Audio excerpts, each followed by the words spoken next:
Dream, what the fuck is poppin'? Hope y'all are well. Welcome to Music Mondays, episode 56. I hope you all are well. Hope everybody's chilling. And happy Valentine's Day, man. We're gonna vibe out. We're gonna chill. We got some, actually a decent amount of submissions. Had a couple things to talk about. A couple things I wanted to rant about, and that's about it. I was actually, it's funny. Like, I was thinking about starting the show earlier, considering that there's so many submissions now, and there's just other shit I want to get done, like, in the show. So I think I'm gonna try to aim to start at least like a half hour to an hour earlier. Obviously not tonight. Tonight's the normal 9 p.m. But that was definitely something that I was like toying around, like, in my head was sort of, maybe we should start earlier, start around fucking 8, that way the show doesn't drag on so late. Or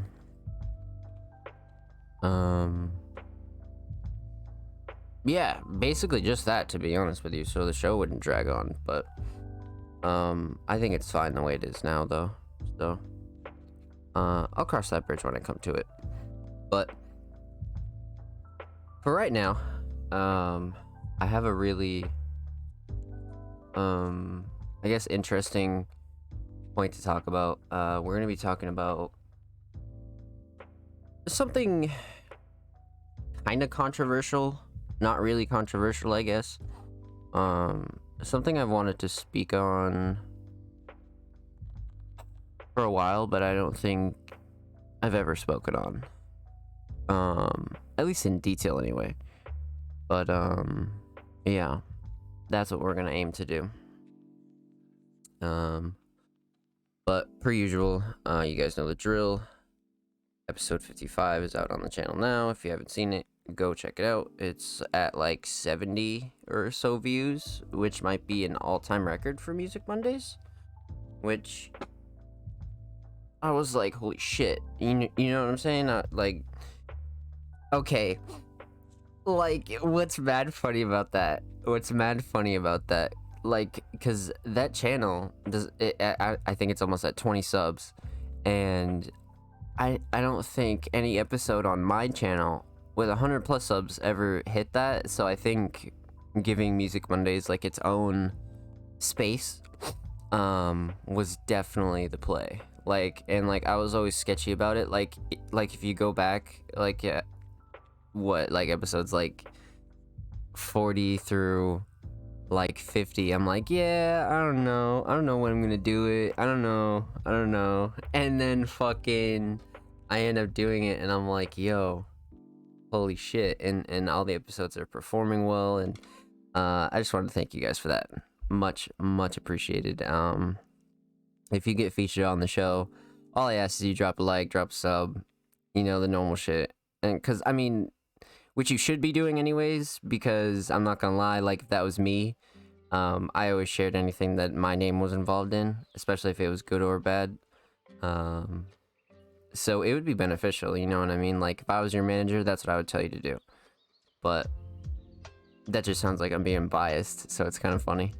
But it's true, you know what I mean? Like, if you're involved with it, you don't have to, like, share it or anything like that, but definitely show it some love if you can, man. But 56 is out on the channel. SoundCloud Sunday, episode 17 is out if you got featured on that. Thank you for having fire music and submitting and fucking just making it easier on me. I think SoundCloud Sunday was a really big thing to start, because it's pretty hard to curate good SoundCloud music that you don't have to go dig through and find and search for, and it's gotten easier for sure. We love to see it. Some yo, shout out fucking King Mark, man. Thank you, homie. I appreciate it. Thank you. Yeah, so 56 is out on the channel. SoundCloud Sunday Volume 17 is out. Recruiting's still going down. I'm just gonna whip up a good flyer, I think later tonight or tomorrow morning, and drop it this week, because I think we're about 2 weeks into February. So I'm trying to actually get this writer situation out of the way for the most part, because that's really the only thing that's holding me back from like launching other content. Because as you guys know, I want to do audio interviews, just a whole lot of different things with the podcast alone, never mind with Music Mondays. So if I have a writer that's consistently putting out their own articles, at least like once a week, that would be really great. That way I wouldn't have to do that too. So that's what I'm really aiming for, on some intern shit, for real. So that's what's going on with Music Mondays. Hyped for the interviews, for real. I wish I had a guy I could recommend. Yeah, honestly, like it's so funny, because like I remember like 2 years ago, not even, like it was so easy to find like writers that were like just like ready to get their own career started, right? Because like that was the thing with me, was like, oh, okay, like I have this platform that's like growing, and like I have the ability to put out my own written work, like whatever I wanted, like out on a pretty major platform. So I was like, okay, like this is a perfect opportunity for me to build my own career and build this brand that I believe in. And that's really all Music Mondays needs, to be honest with you, because eventually we're all going to get paid and all that other shit. But what matters right now is that we make sure we take care of everybody and show the underground the proper love, get into a schedule, get to a proper schedule. And then things like shows and even like Discord URL shows, and just like all kinds of shit I want to do that just like I need other hands on deck for. And eventually it'll come together. But I've already done all these types of things, so that's why I'm so like ready to just like fucking move forward, because like I've done it, you know what I mean? I've hosted IRL shows, URL shows, this, that, and third, you name it. I've literally either tried it or done it. Not saying that I know fucking everything, but when it comes to this kind of space, yeah, I'm really excited. For sure, I'm really excited. So I'm not gonna try to rush or anything like that though, because I don't want to go hire somebody that just like kind of doesn't really care about the underground or anything like that. We want solid people around the Music Mondays team. I have a couple of people that are around the Music Mondays team, but are sort of occupied with other shit they're doing. So I can't really expect too heavy, like just like too much of a schedule, I guess, from them. But with that said, recruiting is still on the mind, and that's what's going down.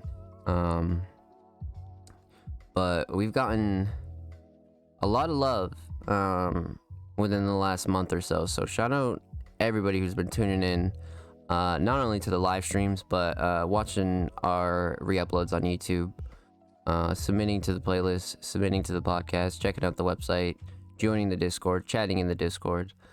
I appreciate it. Thank you. We're gonna build a nice community of all types of underground artists.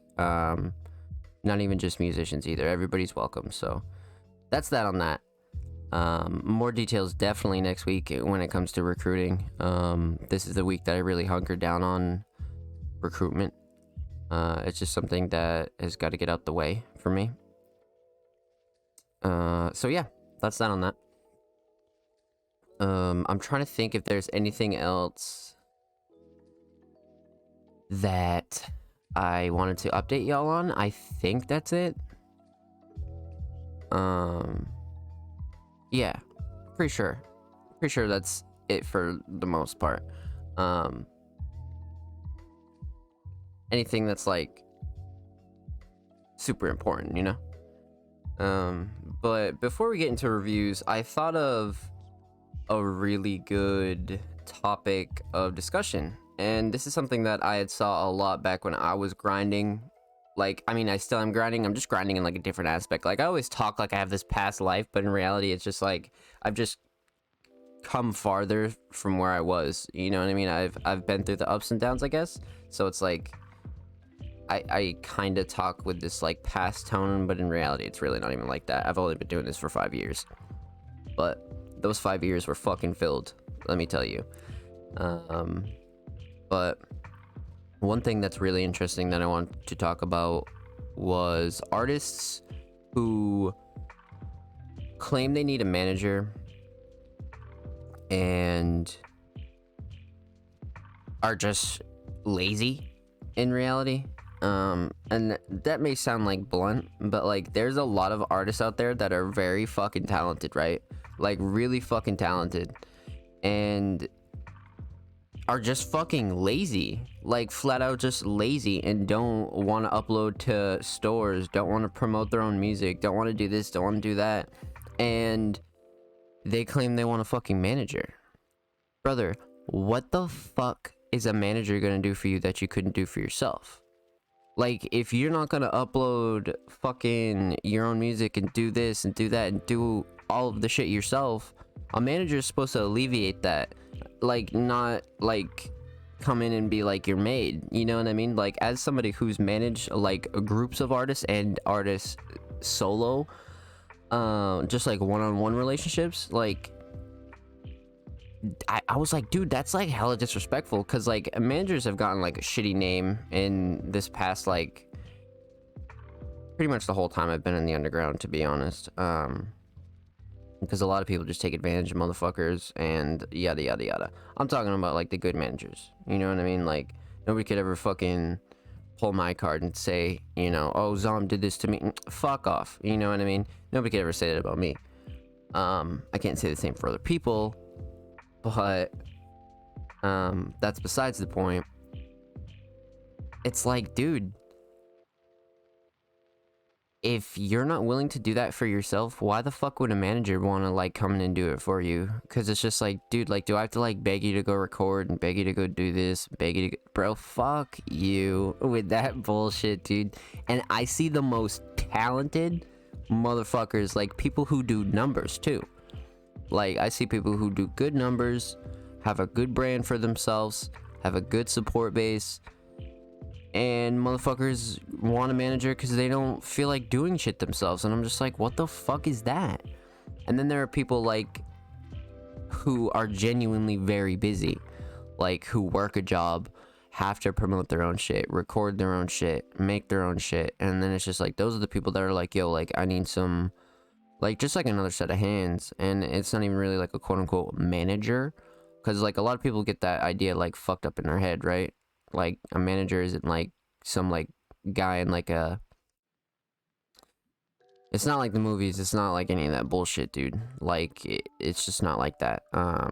At least for me, like, I don't manage people like that. It's more personal with me. And I never brought money into it. And even though like there were times I should have brought money into it but didn't, and I just think it should be taken pretty seriously, because like you can get a lot done with a manager and somebody guiding you, and if you don't really know the ins and outs of like, say, social media, or what you want to do with your own career, or what you want to do with other things, like, and it's not even just about music or art, it's like literally personal shit too. Like, a lot of people like don't fucking understand that. Like, that's the thing. Like, like being a manager is more than just like making sure your artist is getting their shit done. It's making sure your artist is good in like real life, making sure your artist is healthy, mentally, physically, all of it, literally all of it. Like, it's deeper than just that shit. And once again, like, just for me, not really like, because I can't fucking speak on everybody, but that's just how it's always been for me. Yo, Devil Killer, what's good, homie? Welcome to stream. Hope you're well. But that's really how it's been for me. and when I've actually been able to like put my head down with another artist and like show them something and them actually listen, it's been nothing but achievements, dude. Like just like their best releases, they're, you know, gaining numbers, gaining fans, gaining just a support base, and just really getting out there. And I think really fucking that's just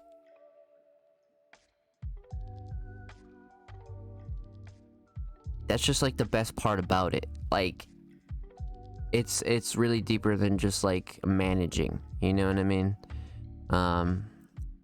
Because for a while there I was working to really just kind of like get that sort of like shit name out of the underground, but that's just gonna happen regardless, you know? There's just gonna be shitty fucking people out there, and that's just how it's gonna be, you know what I mean? Like there's like people, like sort of like a off track topic, but like people would always talk about like, you know, people are so fucked up in the underground, and the underground's so shitty, and da da da da, music's so shitty. And it's just like, dude, there's shitty people everywhere, bro, so pick and choose your fucking battles. Like they're literally everywhere.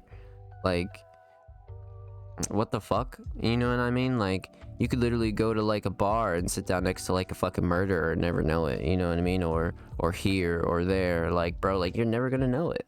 So don't be sitting here trying to blame the underground or blame music for having shitty people everywhere. But that's besides the point. If you're a manager out there who takes advantage of artists, that's not who I'm talking about. You're a piece of shit, and that's a topic for another day. But if you're an artist out here who's asking for a manager, and you don't grind 24/7, and you don't sacrifice sleep and shit like that, and you don't have your hands full, you don't need a fucking manager. Like, I'm just gonna be flat out with you. Like, you don't need a fucking manager. You need some like work ethic, bro. You need to sacrifice that 9-10 hours of sleep, sacrifice that fucking extra McDonald's money, and invest in yourself. Invest in yourself mentally, physically, do the whole nine. Like, and I'm not talking about don't go enjoy yourself. You know what I mean? Take mental health days, take as much time as you need, but don't be letting yourself fucking slack off and then go on social media and talk about how much you need a fucking manager. No, bro. You need work ethic. You need to fucking step it up. That's what you need, homie. Like, straight up. Ain't nobody gonna fucking cut you nothing sitting there on the fucking couch tweeting your ass off about fucking how you don't feel like uploading to fucking DistroKid, or how you don't feel like going to fucking promo, or, you know, crying about how this guy gets opportunities, and, you know, how do people just come out of nowhere and start bro, shut the fuck up and work, and maybe somebody would actually cut you some fucking slack. But you're too busy worried about fucking the next person, or fucking just being lazy. Like, fuck that shit. You know what I mean? So, that's an interesting topic that I wanted to talk about a little bit, and I sort of wanted to go a little more in depth with it, but I do see a lot of that, and if you don't do that, fine, you're good. That's definitely not what I'm talking to, but there's a lot of talented motherfuckers out there that do that, and a lot of that stuff can be laziness, you know what I mean? Like, I'm sure there's other reasons for some of it, but at the end of the day, like, if you want it that bad, like, you're gonna be hungry for it. Like, I'm still chomping at the bit. Like, I'm still thirsty as fuck for everything I want, and I've been doing this for 5 fucking years. Don't fucking sit there and tell me that you want it, but fucking you're on Twitter every day complaining about what everybody else has. Nah. That ain't it, chief. So, to my grinders out there, I salute you. Working jobs, investing in yourself, going back and recording, sacrificing sleep, trying to take mental health days. I see you. People going to school, artists and all that shit. You got my faith, for sure. Oh, bro, you took off the any map zombies point where I was saving for the longest. Jesus Christ, how much was it? That shit was on there for a grip. I'm surprised you didn't have enough points. So yeah, interesting topics, man. Interesting topics. Shit like that I like to speak on for a little bit. It was cool, man. It was cool. Like I always liked managing artists and the whole management side of things. Like, that's pretty much why I still do it. Because, like, you can't do this shit if you don't like it. I think that's why managers turned into, like, fucking pieces of shit. Because they just, like, they just don't care for it, you know what I mean? So it's just like, dude, I can see right through you, bro. Like, you don't care. You don't fucking care about these artists. You don't care about yourself, you know? You don't care about your brand. So, fuck all that. And those motherfuckers. It's like 10k for round 50. It's gonna have you run Moon. I'm surprised you didn't have it. But yeah, honestly, I haven't played Zombies in a grip. That's why I took it off. Like, I haven't played Zombies since... It's been a long time. Not like a year or anything like that. I'd probably say... like July or August, maybe? Yeah, probably say like July or August. Probably a good 6 months. For sure. Because, like, I had other maps that I had to do, too. Because other people cashed in points, and I was like, fuck. Moon would have been fun, though. I think I was already doing that for somebody. Or was already on the list or some shit. But now with my new desk, though, I can actually play console again without, like, moving my PC setup, which is nice. So, Dead Rising and all that shit is definitely going to be coming through. But if I ever go back to Zombies, which I will, I've been playing Zombies since I was, like, fucking 13. It might be on PC, or I might go back to console. I don't know. But, so, submission time. You guys know the drill. Let's see what we got.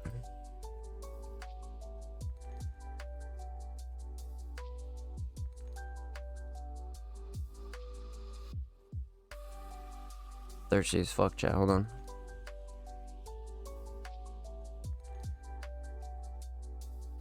Devil Killer's like, shit, man. I don't know how everybody else got that shit so fast. I felt like at one point everybody was like cashing in maps like every other fucking day.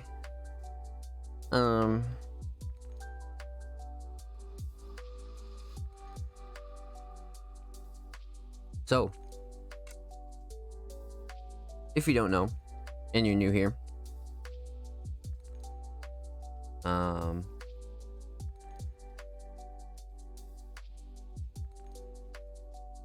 per usual, submissions are done via Twitter.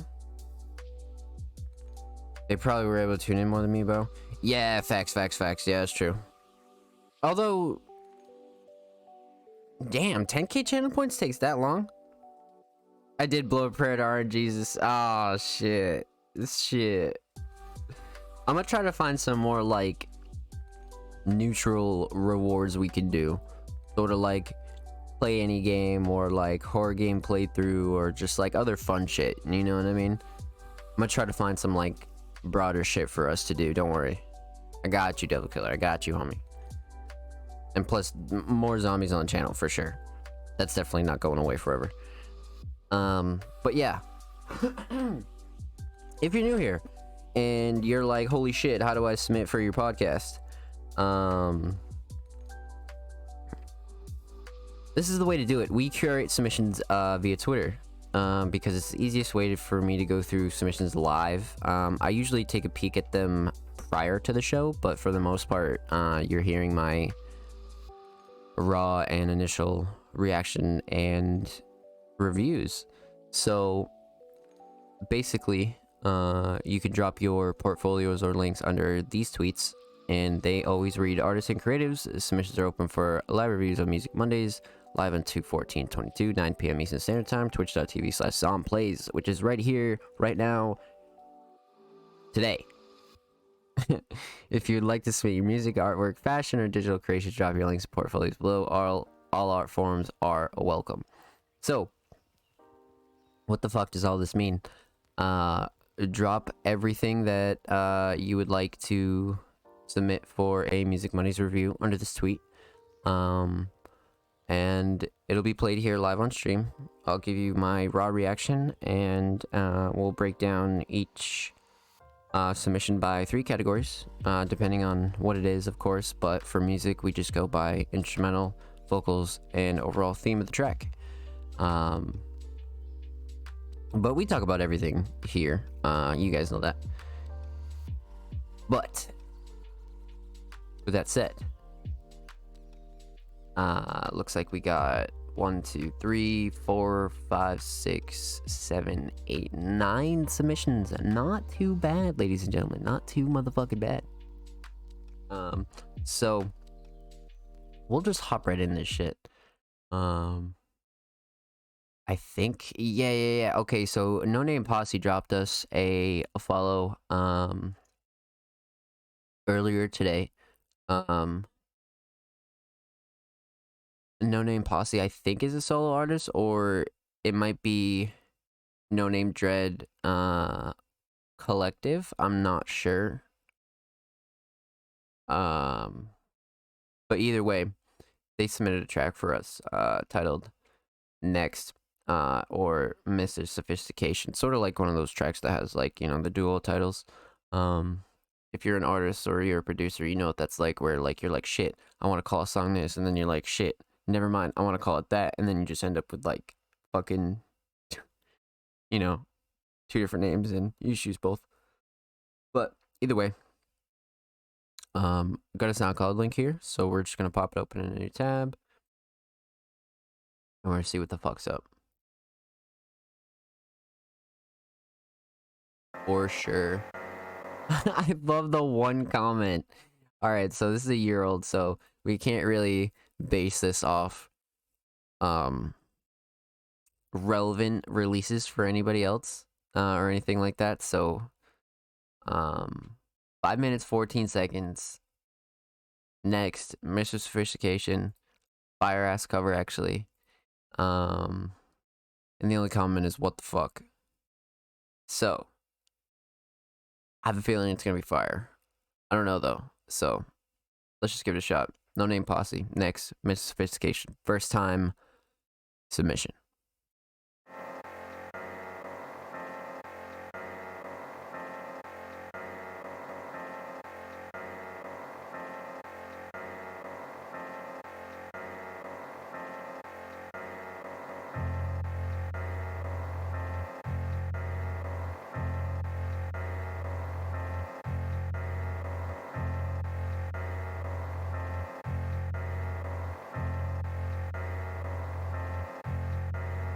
Flow so sick, this shit might throw up. No name in this bitch, I'm convinced you don't know us. Feel say you real, but you still ain't show us. Trying to work, need a verse, you can owe us. Trying to search for purpose, feeling worthless. Mine was on decline, but now it's working. I've been feeling fine, but not so perfect. Still got problems I can't fix for certain. Every day the same, it never changed. Life that made me cold, got icy veins. But I spit some heat, the beat in flames. Talking shit, no name can bring the pain. Talking shit, no, we don't play no games. Out for blood like Slayer, make it rain. Who's to blame for all the grace? Make no mistake, it's no name. Kill rappers, never hesitate. Straight and turn, don't know which bitch it burns. But all lesson learned, gotta work hard to earn. All out the walls and I'm sick like a churn. Just off all these drugs, my big fry like a fern. It's always medicated, your words overrated. Probably won't be happy even if I make it. Gotta reach my altar, all these bars are sacred. All these dirty decent people think I'm saying, yeah, 666. Party with the devil, bitch, sniff.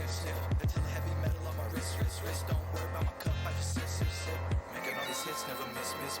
Lying to myself, it's just piss. Get up on my chest, on my wrist, my piss. Gotta get the best on with the fish. Don't really wanna play like cutthroat. Tell me how the world is must of. Sickly, no room to discuss stuff. So I'ma just go for the gusto. Big one snow from the Fonto. Ready for the rain, grab the poncho. They want the shit, call me Bono. Had to take a risk, yeah, I know. Hit the assist, for the wrist, that's quick like a Mondo. Say that I'm more than a problem. Your soul always soften. I march more words. King of the dirt, introverted, but today you gon' learn. I'm in my pocket, I'm zoning, I'm locked in the best of our conference. The shooters gon' shoot like run angle office. I'm savage, I'm awesome. The damage I'm doing colossal. You don't want beef like falafel. My gospel get money, stay hostile. I'm gassing full throttle. Got a bad bitch, she look like a model. I bet that your bitch is so sharp in that marshals. I don't get the cloud, I get tonsils. Feel like Estella or Capo. I'm money like Paulo, like Ponto. Bankfield with green like a fronto. Bankfield with green like a fronto. Bankfield with green like a fronto. Wow.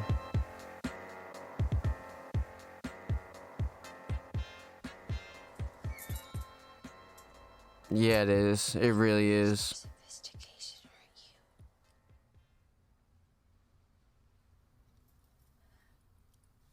feel like screaming, I definitely think that you should.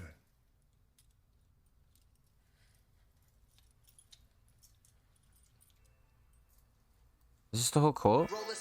Okay, no.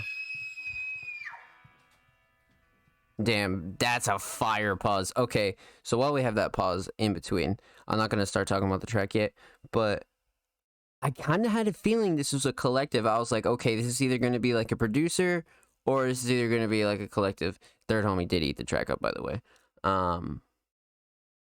This is a great cipher. This is really good. That's why I said, what the fuck? Call that screaming?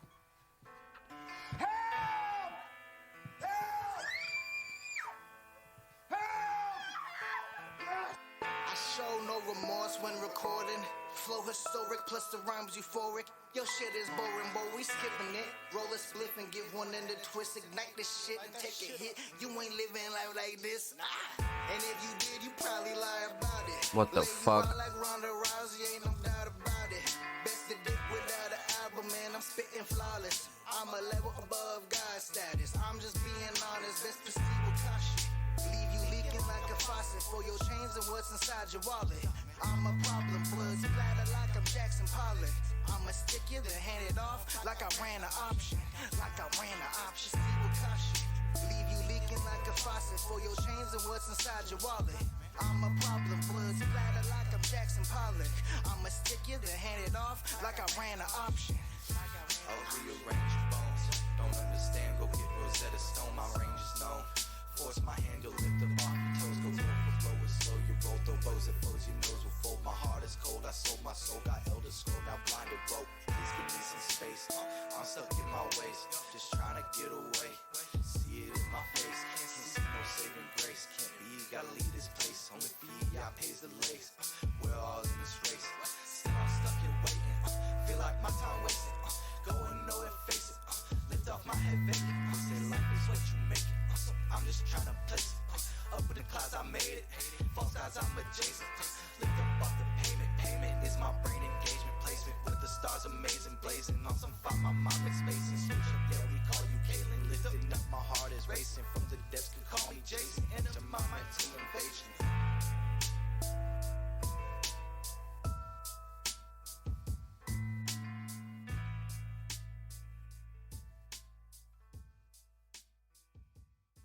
Now that is how a collective should be doing tracks, man. Reminds me of Nas. Yeah, facts. I agree, Offspring. What's good, homie? Welcome to stream.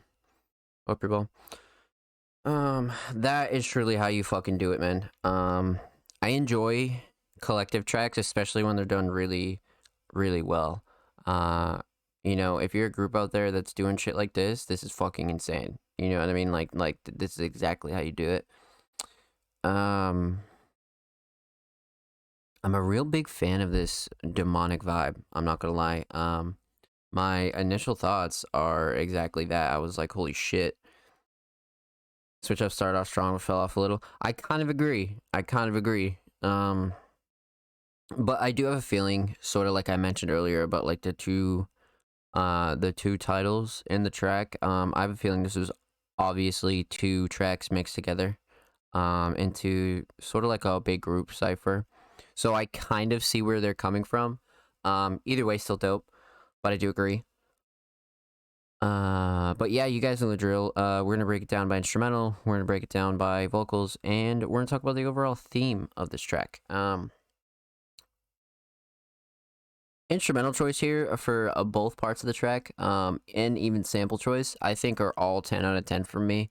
You have this grimy underground sound, but it's like so refined that you could tell it's a new school, like right off the bat, like sort of like Offspring says, reminds me of Nas. Like you can kind of tell that it's like a little bit more new schoolish and more so like just refined. It's got this nice unique style to it. So the beat choice here for the first half and the second half, I definitely vibe with a lot, especially for a collective, right? Because like if you're a part of a group and you're like, shit, I'm trying to make like a group track, or like we're trying to like make a track for or like not make a track, but like find a beat for a track, this is exactly what you want to aim for. I'm not gonna lie to you. This is like perfect, spot on choice here. But I do like the dark, grimy style, like 100%. Um, not too dark, but also not too like boom bappy. It definitely didn't give me that boom bappy kind of vibe. Not at all. So with that said, 10 out of 10 beat choice for me. Really, really enjoy the instrumental here, and definitely bonus points for the cover as well. I know I already said that, but went really fire with the sample. I like tracks that stick with like overall themes and shit like that. That's just personal preference, but 10 out of 10 in my book, honestly. But let's talk about vocals here. I think there's I'd say about 3, maybe 4 heads on this track. I would have liked a description here for sure. I think one thing that I will say, socials definitely are a big thing here for groups, collectives, even if you're a solo artist out there. Definitely get your social medias up, get your bios up. But it's really important for a collective, because if somebody like is like, oh shit, the song's fire, I want to know, whose verse this was, or which person this is. Like, you want to like, you don't have to go like super nitty gritty with it, but you want a bio, and then you want to go to like your fucking tracks like this, where there's a decent amount of heads on here, you know what I mean? And plus, No Name Dread produced it, which is fucking fire, by the way. No Name Dread is like probably one of the most like least played, non-followed artists I've ever fucking found. That's like just super, super fucking talented. Super fucking talented. My impression, my first impression actually says it all. So, shout out No Name Dread. But that's one big thing for me, is social media. Just from like a supporter perspective, like if you were a new supporter going to find this, or going to look for like new hard ass underground tracks, or this or that, you definitely want your descriptions up to date for people that do give a fuck and go the extra mile to go to support the people that they fuck with. So definitely want to do that, but not that big of a deal in comparison to what this track is. This track is like a definition staple of what a cipher or a track with a collective is supposed to be like. I really enjoyed this. I really, really enjoyed this. So, like Devil Killer said, the third homie definitely fucking snapped, but I do enjoy the first verse. The first verse really set the tone for me. I was like, okay, I kind of see what fucking direction this is going. And then second verse really, really turned it up. But I think what really separated all this for me before the chop halfway through and like where the sample plays, is the difference in vocals and the difference in mixing. I think they're all mixed really well, but really individually. Like, none of these sound the same, and which is an amazing thing. Like, it's pretty easy to go it's pretty easy to go like off track and sort of like make songs that sound the same when you have this many people on one song. But I think No Name Posse really nailed it with this track. Even though it is a year old, I still think this is very modern and very like, not that music ages that fast, but I do think like it's very like fresh, you know what I mean? Like, those little labels you see on fruit, and it's like, made fresh, or picked fresh, or fresh by, you know what I mean? That's exactly what the fuck I think when I hear this kind of shit, especially with these vocals. Yo, Lord Heretic, what's good, homie? I hope you're well. Welcome to the stream, big dog. No Name Posse here, Sacramento Legends. Shout out these dudes. Sacramento Legends, you say? Yeah, no. This first impression that I just got was fucking fire. No Name Dread, I was just talking about, submitted a track last week that was fucking insane. And real big on it. Real big on it. But overall, first half of the track, all three first verses and their vocals, absolutely A1. Love the mix on here, along with the beat choice. Nothing's really clashing too much. Nothing's really overbearing here. So solid on that end. Instrumental choice fire, vocals fire. Let's talk about the overall theme. Not too much of an extending overall theme. Definitely got the murderous vibe to it though. I think Dread is seriously got to be one of the best kind of dark artists I've heard in a long time. Like, sort of like Heretic is on the heavier side as well, but this is just a different style.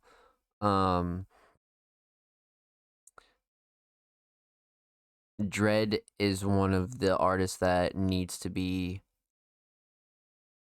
watched. Definitely needs to be watched and kept an eye on. I'm not sure how long Dread has been in the game or anything like that, but definitely has a bright future ahead if this is any indication on what he's continued to work on. But yeah, overall theme, not too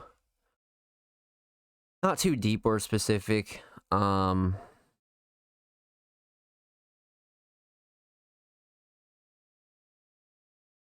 Yeah. Just sort of one of those tracks that, like, you could get yourself and artists on that are just like, if you were to look up the definition of No Name Posse, I feel like this is a really great song to send somebody. You know what I mean? Especially finishing it on like one solo last verse, like that last verse. I really think that this track is like a staple for these guys. I fuck with it a lot. It's interesting, right? Like, I don't know how long No Name Posse has been in the game.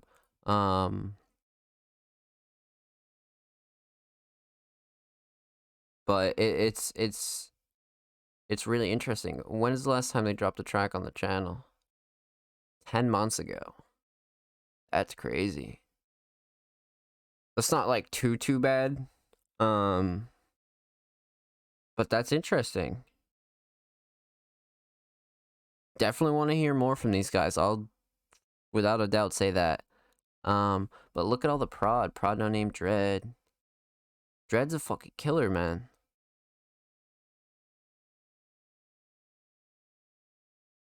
What a great track to submit to. I like the style a lot. I really do. See, people want to talk about like collectives being dead and shit like that. Like, it's just simply not true. I think that's really by choice. And SoundCloud needs a fucking dark mode, by the way. Just a side note. I just got flashbanged. I didn't realize how bright that was. But yeah, man, if you're doing it like No Name Posse is, this is the way to fucking do it.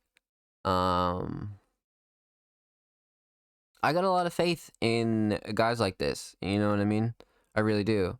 So, overall, with Mr. Sophisticated, instrumental, vocals, overall theme, definitely just a dark overall tone and theme. It just gave enough room for everybody to spit bars, and really just have this murderous tone. And I think the sample was like a really nice touch. So, overall, final notes, track was fire. Really great first impression for a collective. Really good West Coast, like, sort of sprinkled in sound in there too. Like, you can definitely hear the West Coast influence, and I like that a lot, especially with dark shit, because it sounds really good with dark shit. But with that said, shout out No Name Posse. Thank you for the submission, my friends. I appreciate you. Everybody go follow No Name Posse. Everybody go show them some love. Follow them on Twitter, SoundCloud. You know the drill. If you like dark shit, you know where to come and find all that good shit. That's for sure. And of course, every artist featured in today's episode will be featured in the YouTube re-upload. Up next is a Um, Honestly, another standard here on Music Mondays. Mark's another one of my favorites. I'm not sure when this whole like influx of artists came through for me, but I have like this like pretty decent list of artists that I'm not only going to at least get an interview with or write an article on, um, but just this like group of super talented artists, and Mark is in that section where I'm just like, dude, this motherfucker is gonna go. Like, so Mark submitted the official Sad Boy Club anthem. Listen to Broken Heart Emoji. Proud MJ beat Doherty. So you do interviews? Yeah. You compete my portfolio. It's in my bio, Offspring. But yeah. The Heretic. Yeah, dude. Yeah, this song's, dude, it's so good. It's so good. I think one thing I really like about Mark too is the range of style. Um, the range of style for Mark is really surprising, and not in like a bad way. I think it's surprising because it's like you would hear one song and then you hear another song and then you're like, wait a minute, this is the same fucking artist, and you're like, yo, what the fuck? So it's like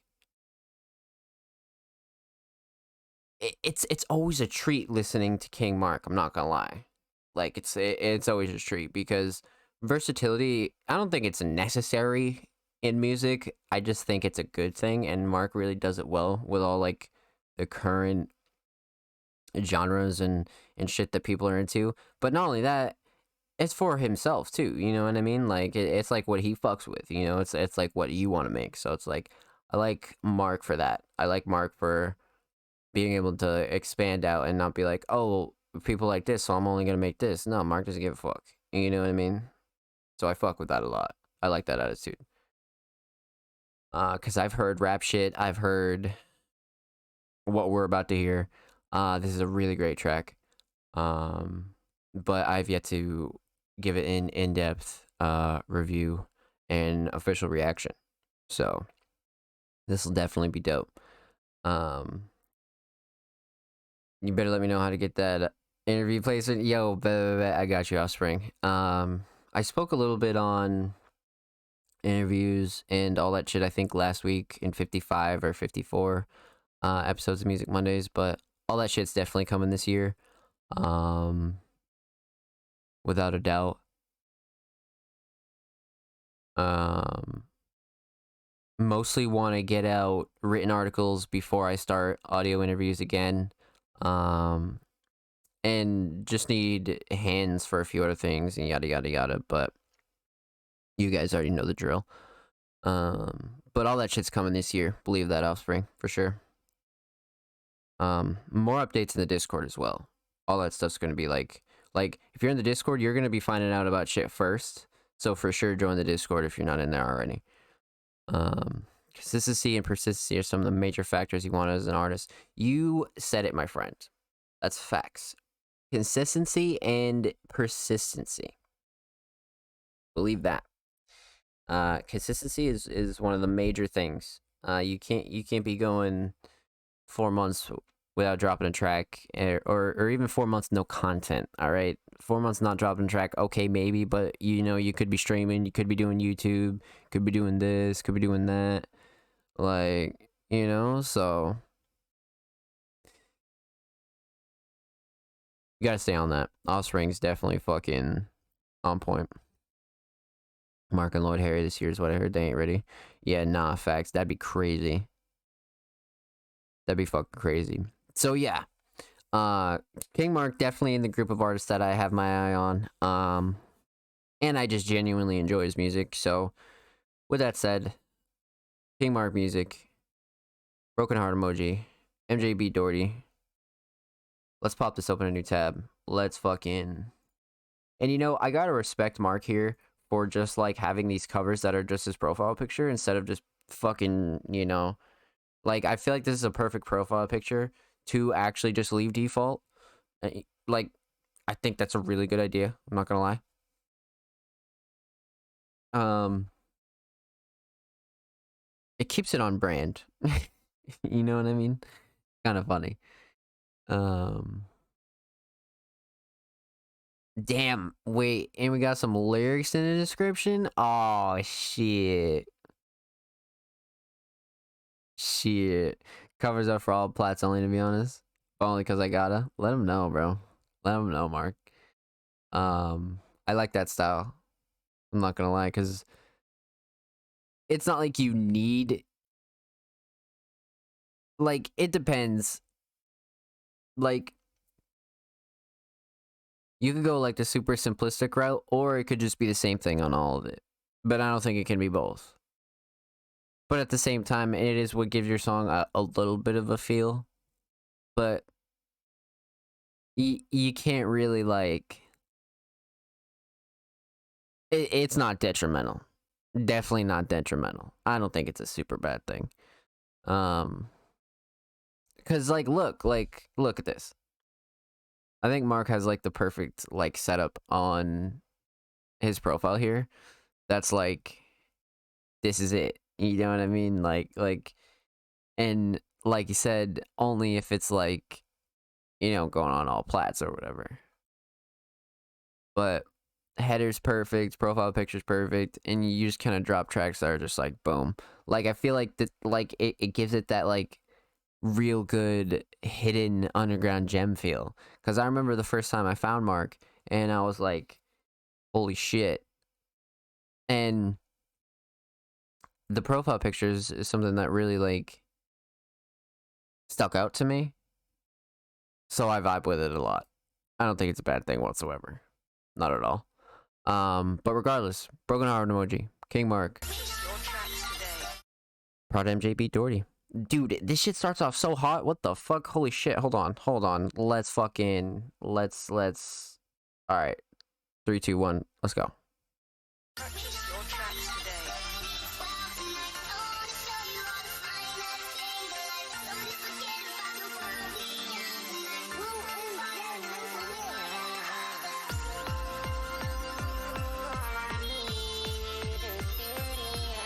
Nah, run that back. Hold on. Yeah, let's run it back, dude. This fucking drop is actually crazy. Ready?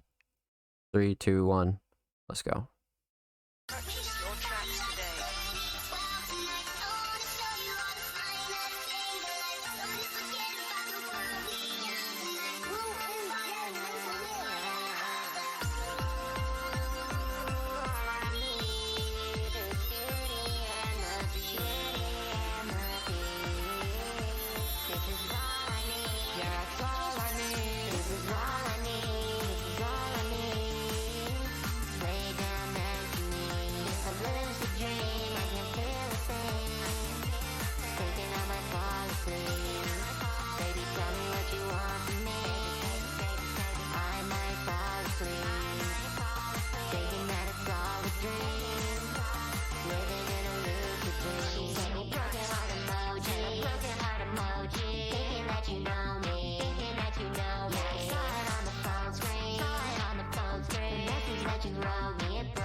Dude, there's so many positives about this song that I really, really like.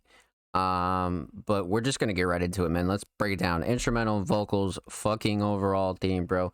Okay, listen to me right now. MJ Beat Doherty fucking snapped on this beat. Like, absolutely fucking snapped. This is one of the best sort of alternative electronic, sort of like just like poppier kind of tracks I've heard, bro. Like, it is so good. This beat is 10 out of 10 for me, bro. Like, there is not even it's just not even a fucking question, bro. Like, it's just not even a question. And Mark, this beat choice, fire. Like, you definitely have a great taste in beats. I think that's one thing that artists are very underrated for is their beat choices. And this is a great pick. This is a great pick. Got my homie submitting a song for you next week, bro. Bless. I got you, Devil Killer. No worries. I got you. 100%. Shit, I'm at my like song right now, cuh. Let's fucking go, bro. It's good. It is really, really good. That's fire.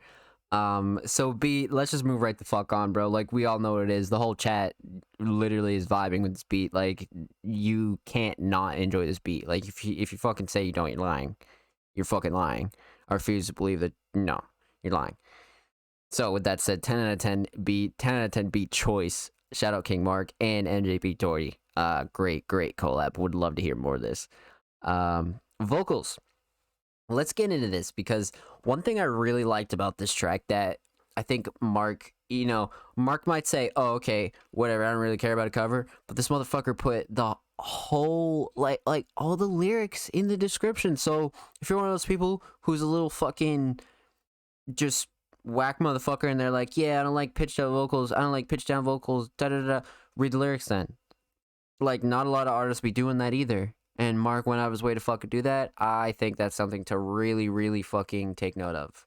For sure. But as for the vocals themselves, really big fan of Mark's version of hyperpop, or even just alternative pop. Because I feel like the sound was around before hyperpop kind of blew up, and I think Mark kind of brings me back to that time before it did. Like late 2018, 2019, where like before it really like popped off. It's just this like alternative pop Seattle-ish kind of. You motherfucker, you did not just fucking say that in my chat as I said that. That is crazy. That is crazy, bro. That's crazy. Mark, that's what I'm talking about. Like, that's exactly what I'm talking about. Well, like, Fortnite map, all that.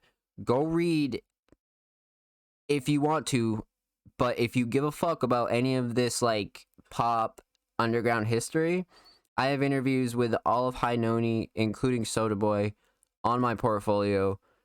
And if you're interested on like an in-depth sort of like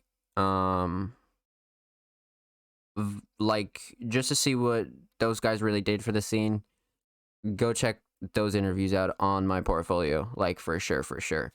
I still talk to Shame. I still talk to the majority of High Noni, but a lot of those guys were really, really dope, and I still believe in a lot of them. You know what I mean? A lot of those guys were really, really dope, but that's besides the point. They were doing this sound that you hear from Mark. They were doing that way before anybody else blew up off of it.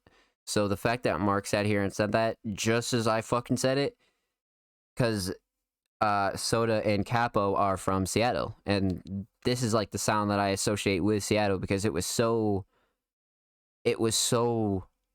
fucking big in Seattle. Like, this sound is like one of my favorite fucking sounds, and it's not all pitched out vocals either. Like, you can go look up any Capo song, you can go look up any Shame, Lil U, Toy, Pascal, rest in peace Pascal.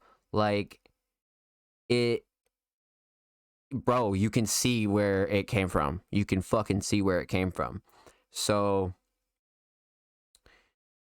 love this. Mark, 10 out of 10 for me. That definitely hits like an emotional underground spot with me, because that's really like, that was like the prime of like classic underground. It was like the last of like the good underground, and I feel like we're all the new age now. So it's cool. It's really cool. 2018 was a ride. 2019 was definitely a ride, bro. His name is Saint Lo, so be on the lookout. Oh yeah, for sure. And I love that fucking emote. But yeah, vocals 10 out of 10 for me. Really, really enjoy these tracks from you, Mark. This is something that I really think you excel in.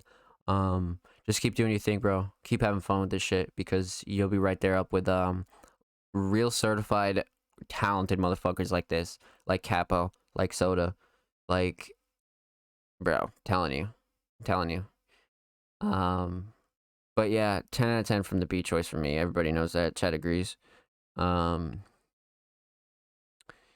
Vocals were great here too. One thing I will note is no clashing, no overbearing fucking super high pitched shit or super like, muddy beat or anything like that. No, none of that. You have a solid mix right here for sure. And all the way through you just have this like straight bop of a structure. Like this track does not let up, but it doesn't get repetitive at all. Like this is a sample that you can't even get enough of anyways. I don't even care if you think it's repetitive, motherfucker. Like this sample's too damn good. But it had to work with Mark working with it, so I think that's exactly what happened here. For sure. Overall theme, you can definitely get an overall theme, obviously broken heart emoji, and you can literally get the overall theme from the lyrics and description, which is why I literally fucking, talk about this, because it's like, oh, okay, like, how do I understand what he's talking about? Or how do I, see the lyrics? This is the shit I mean, right fucking here. But definitely more of an emotional love track, but more on like a positive side, you know what I mean? Because it's about dreaming and fucking, like, you guys hear the sample and shit. It's not too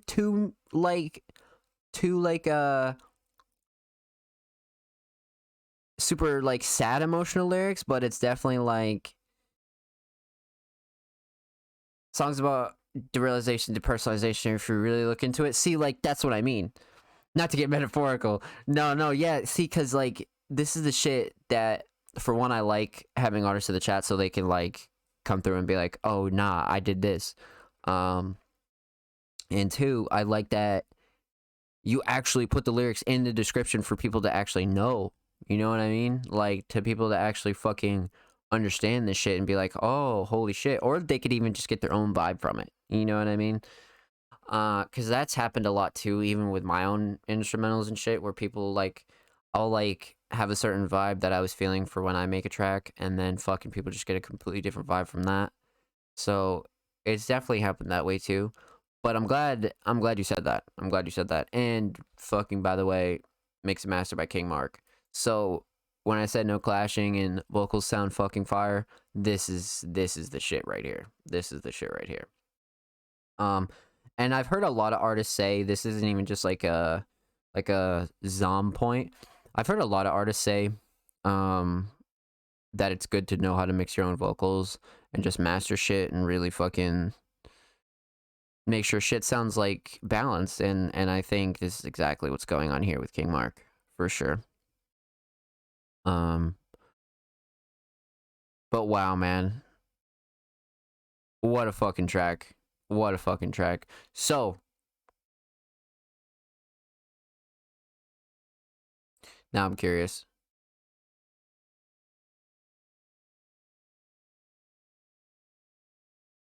Yeah, chat. Definitely go read these lyrics and definitely go let me know what you think. Drop it in the comments. Drop it on YouTube. Show Mark some love. Like, goddamn, this might be, I don't know if it's my personal favorite from King Mark, but I'd say it's one of the most popular King Mark track that we've had here on the show. That's for sure. If you mix and master your own shit, you're dangerous. Facts, Offspring. You know what's up. You know what the fuck's up. Should be upbeat, but the lyrics be depressed. Dude, see, like, that's the shit with, like, the Seattle sound that I was talking about. It's just, like, that sound is so addicting to me. Like, it was just so addicting to me because not to go off on another tangent, I'll be quick, but it's just like, dude, like this sound is perfect for me as a listener and as a musician, because you could have like these lyrics that are like pretty emotional and pretty like specific and pretty upsetting, but like you have a beat like this, it's like impossible to be upset, but like you're still getting these like valid emotions out, but you're not spreading this like horrible vibe. And don't get me wrong, I really like a lot of like miserable emotional tracks too, but I like when tracks do this as well, where they sort of stir the pot. You know what I mean? And they're fucking riding the line of like Devil Killer said, like lyrics depressing as shit, and it's like real as fuck. But the beat is like, it's impossible to not want to like, bro. You saw the dance gifs, like shit. So yeah, man. With that said, big shout out King Mark. Thank you for the submission, homie. Much fucking love. Everybody go listen to Broken Heart Emoji. Everybody go show King Mark some motherfucking love. And of course, all artists featured in today's episode will be linked in the description of the YouTube re-upload. That was a pleasure. That was a fucking pleasure for sure. So, No Name Posse, King Mark. 1, 2, 3, 4, 5, 6, 7 left. At 7 left. Not too shabby. Back 2 times. New song just dropped. Let me know what you think. Tetris. Prod SB. Okay. So, Mac is a pretty consistent submitting artist. Really got a nice alternative trap sound. And definitely just trying to carve his own lane. In that sort of genre, I should say. But without further ado, let's go pop open the SoundCloud link. Big fan of the cover too. Max, the artist with like the emoji covers that really fucking snaps on them. And I'm not sure who makes these tracks, but they're definitely fire. 100%. 100%.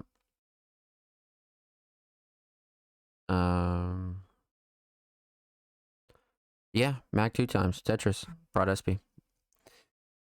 Let's get into it.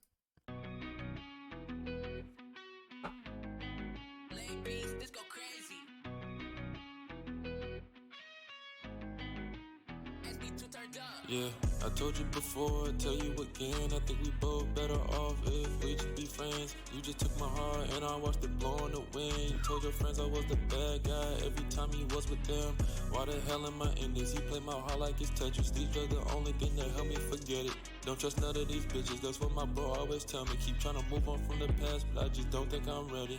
Sit on my ass, I don't know what the fuck I'm doing here. Gotta get off my fucking ass and get this bread. Gotta use these girls taking my heart, knowing they not gonna play it fair. I know this heartbreak shit ain't real. When you down, none of these bitches care till you at the top and start getting paper. They gon' wanna stare. I've been taking too many L's. It's time to flex and get a dub. I love too hard, but at the time, that's just who I was. I promise the next one gon' have to work hard to earn my trust. Don't give a fuck about no fight or fuss. Ain't letting another play with my heart and making me feel concussed. We never got along, we was never on the same page. For some reason when we split, I ain't feel the same way. Somehow I just couldn't think straight. You told me we need a break, but I just gave up because I couldn't wait. You did all that to fuck another nigga, man, that shit was so lame. It's every girl playing with my heart like I'm some type of board game. I told you before, I tell you again, I think we both better off if we just be friends. You just took my heart and I watched it blow in the wind. You told your friends I was the bad guy every time he was with them.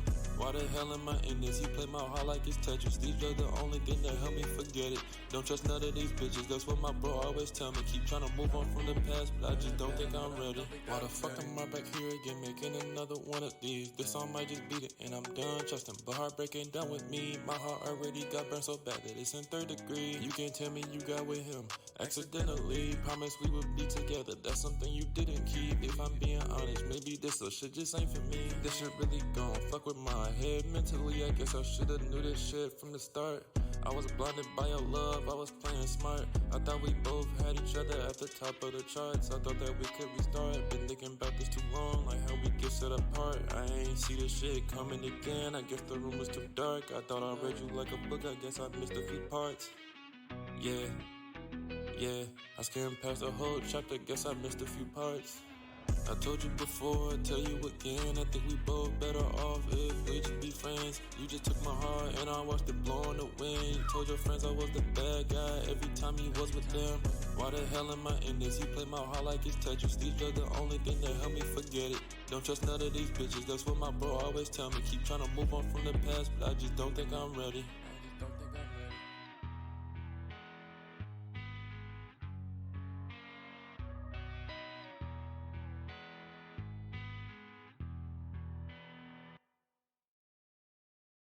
I agree, Devil Killer. I definitely have some thoughts on this. I definitely have some thoughts on this. Let's just get right into it though. With this track and with not every Mac track, I've heard Mac kind of snap on certain beats. That's the thing. Like, that's what's really funny about this. It's actually getting cold. I have my fucking window open. That's what's funny about this is like I've actually heard Mac like really snap on fucking beats. So it always kind of like the auto tune is out of tune, yeah.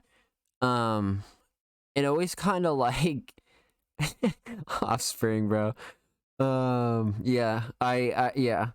It always kind of throws me back when artists, not just Mac, but are like have had like fire tracks, and I don't know if they just don't like watch the reviews or anything like that, or like watch their like I to be completely honest with you, I have no idea if Mac even watches the show.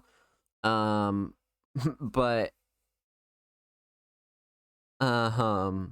this is just one of those cases where it takes me back, and I'm just like, wait a minute, but you snapped here, but you didn't snap here, and I'm like, what the fuck's going on? So it's always interesting to me, but not a bad thing, not totally the end of the world or anything like that. So don't get me wrong. Either way, let's get into it. Instrumental, vocals, overall theme. Instrumental here. I think the instrumental is a really big shining part of Mac, and not only Mac, but this track in specific. Mac has a really good ear for beats. And always credits his prods and shit like that.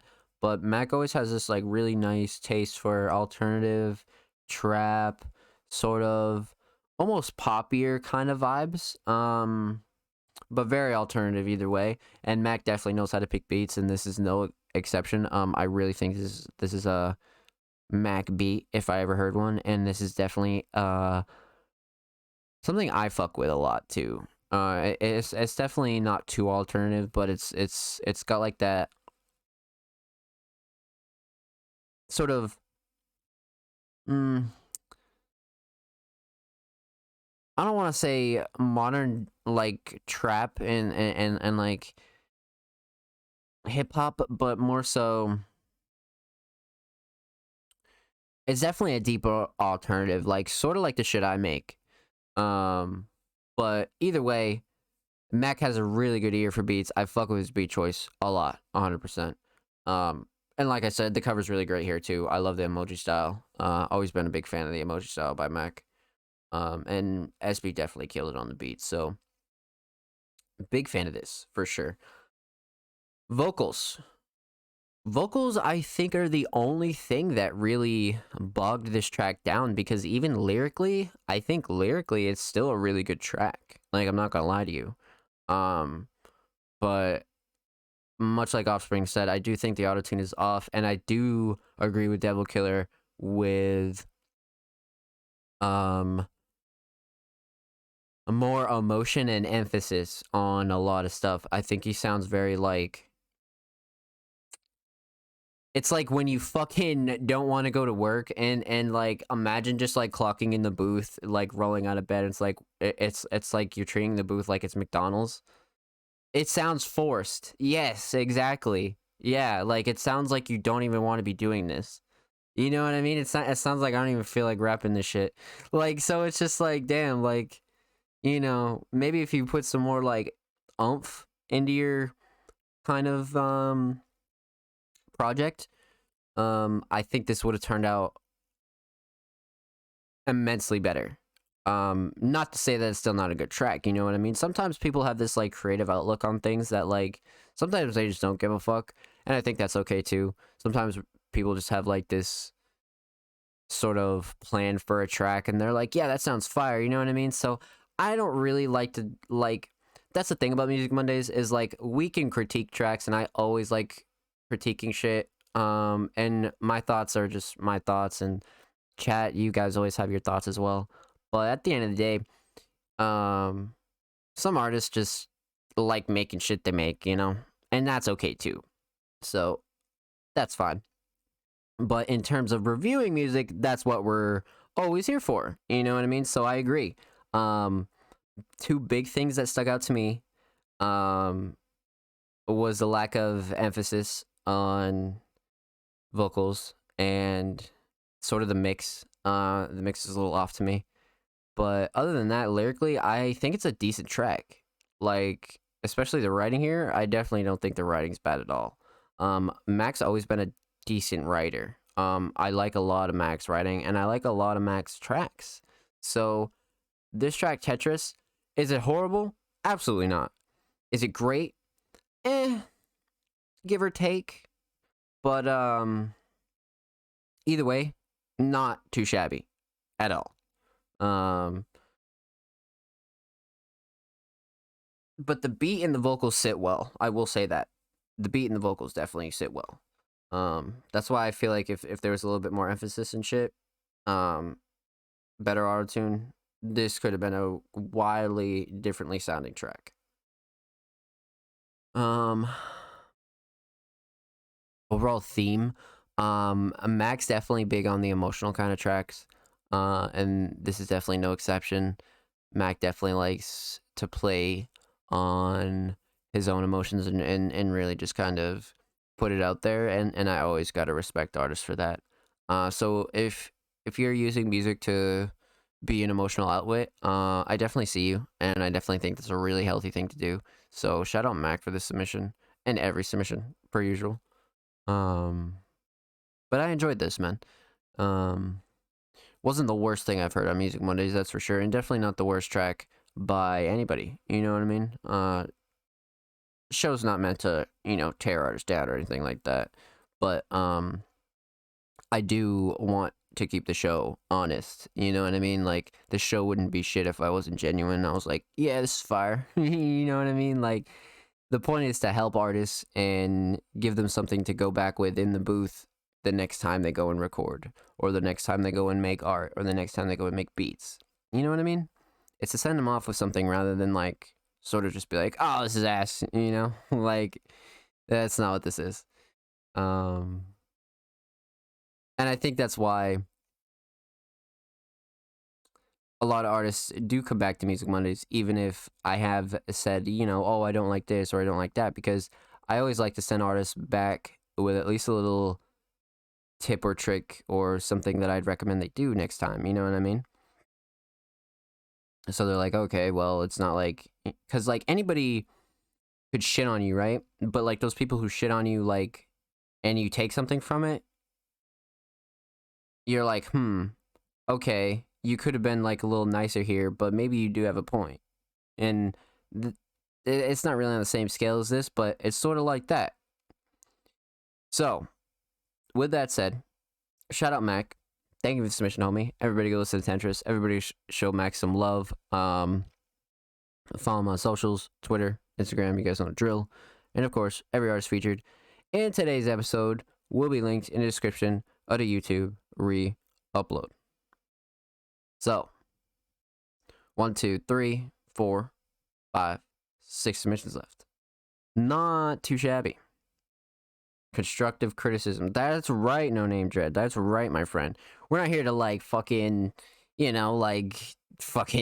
destroy everybody's shit, like, cause like there's enough people out there that try to do that. And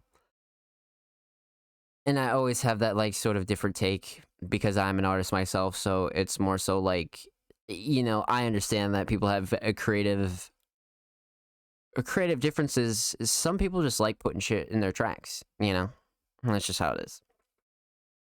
But, No Name Dread.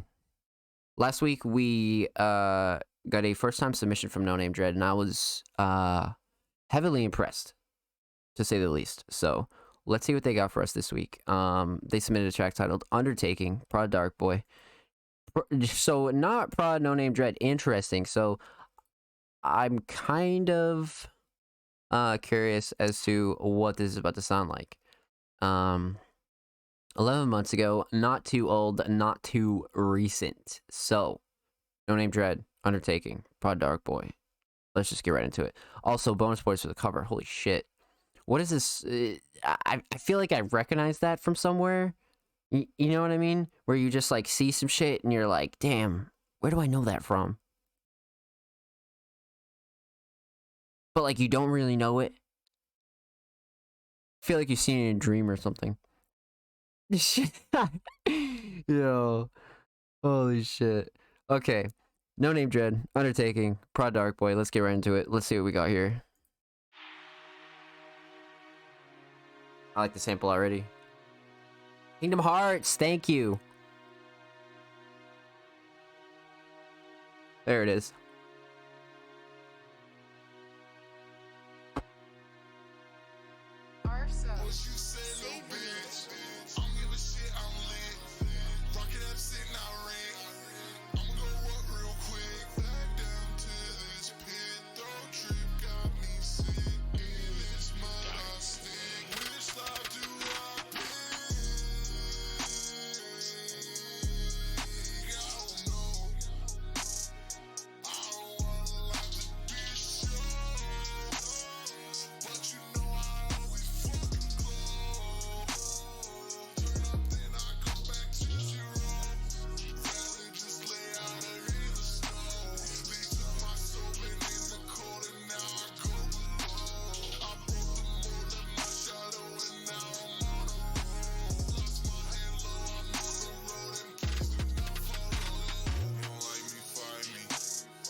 The range is so good.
Wow.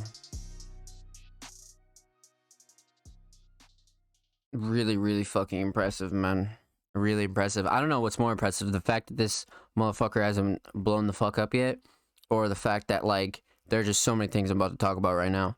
So, listen. Let's just break it down by the usual, and I'm going to talk about a lot of shit here. But I'll be quick. So, instrumental, vocals, overall theme of the track here. Like I said, bonus points for the cover. And I knew it was fucking dreamlike, dude. I knew it was dreamlike. And of course, it was Kingdom Hearts. But beat choice here, excellent. 10 out of fucking 10. As soon as the sample kicked on, huge fan of the sample. Huge, huge, huge, huge. I think Dark Boy killed it. I haven't heard anything from Dark Boy, but this is a great first impression. Not only were the drums on point, everything was not muddy, everything was not clashing, everything was really, really solid right here. But I think Dread's voice is something that makes this beat, like, fucking shine. like this sample could have been a great instrumental, but the fact that Dredd like came in with like these pitch down vocals that are just like, it just has like this range. Huge fan of this. So with that said, great beat choice. Dark Boy fucking killed it. Shout out both of you guys for that. Really, really, really solid.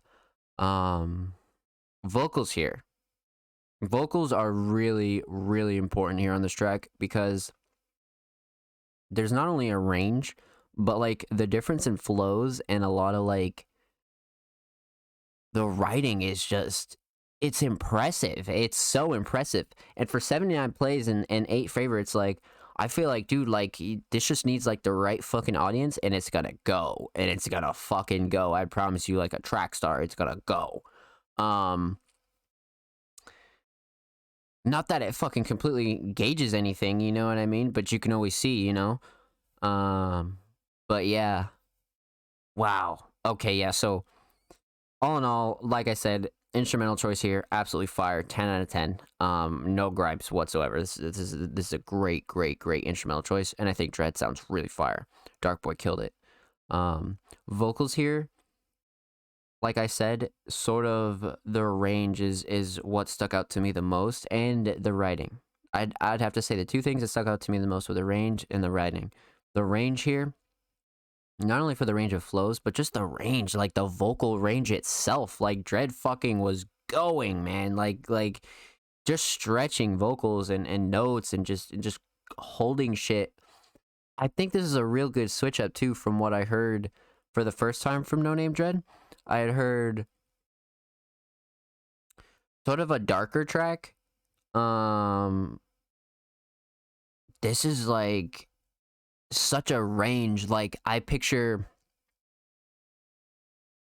like one of those lyric videos, but it's like raining in like a forest or something like that. Like, you guys know those old fucking underground channels that used to upload like Bones tracks and Brennan Savage and fucking like, they would just upload a bunch of tracks. I feel like this is like one of those songs where like this right here in specific is a gem to me, for sure. Shit, we gonna add this bitch too? Let's fucking go, Devil Killer.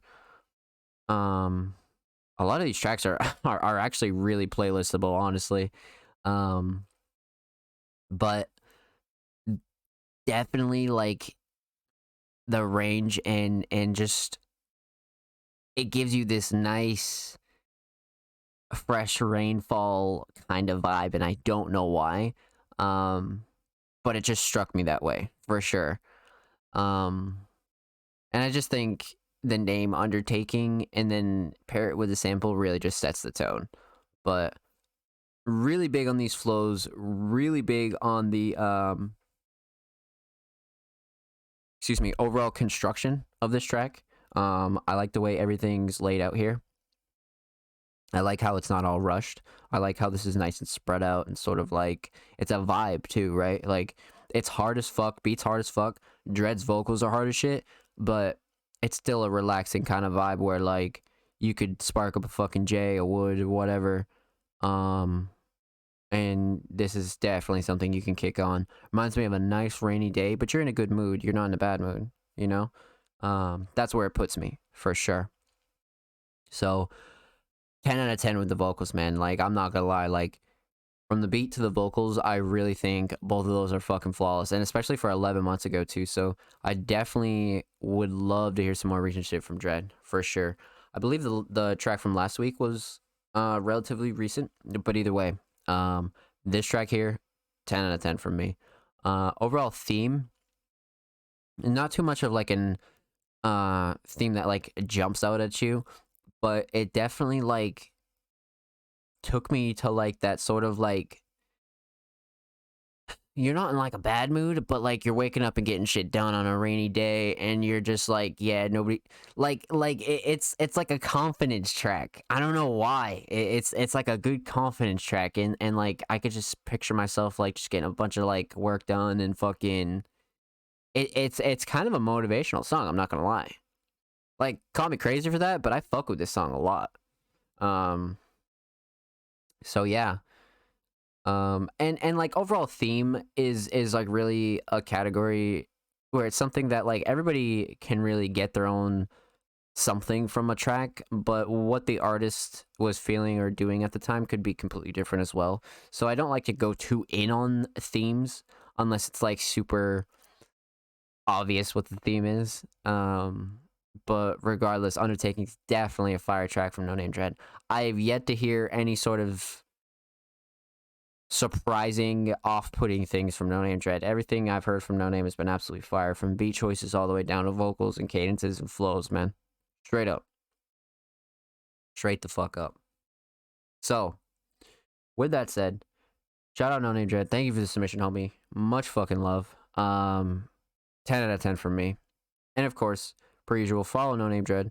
Go show him some love on social media. Definitely somebody I'm keeping my eye on, that's for sure. And you should be keeping your eye on them too. And of course, all artists featured in today's episode and every episode will be linked in the description of the YouTube re-upload. Oh, man. Okay. We got the homie, Lord Heretic, coming back with another fucking banger. I'm really excited for this one, man. I always get excited for Lord Heretic tracks, but I really feel like it's just become a staple on Music Mondays now. Like, Music Mondays isn't the same without fucking Lord Heretic shit, you know what I mean? So, shout out No Name Dread, man. I appreciate you, homie. Yeah, man. Lord Heretic is definitely become a Music Monday staple. Always showing in to the stream, submitting, fucking just all of it, man. So this is the homie right here. So we got 1, that includes Lord Heretic, 2, Offspring 3, Bloodcat 4. DS Made It, I believe, is a first time submitting artist, so that will be a great way to end our list of submissions. That'll be really cool. So, Lord Heretic submitted a SoundCloud track titled Step, featuring Snap, Prod Lucifer, not Lucifer, Lucifer.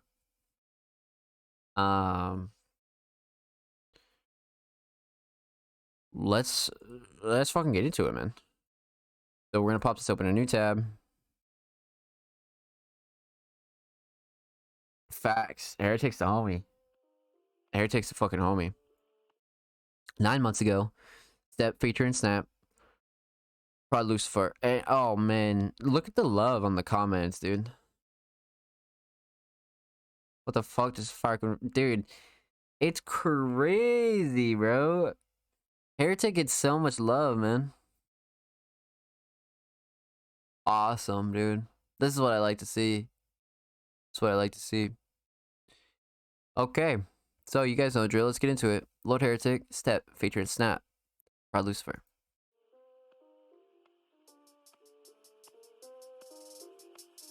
Oh boy.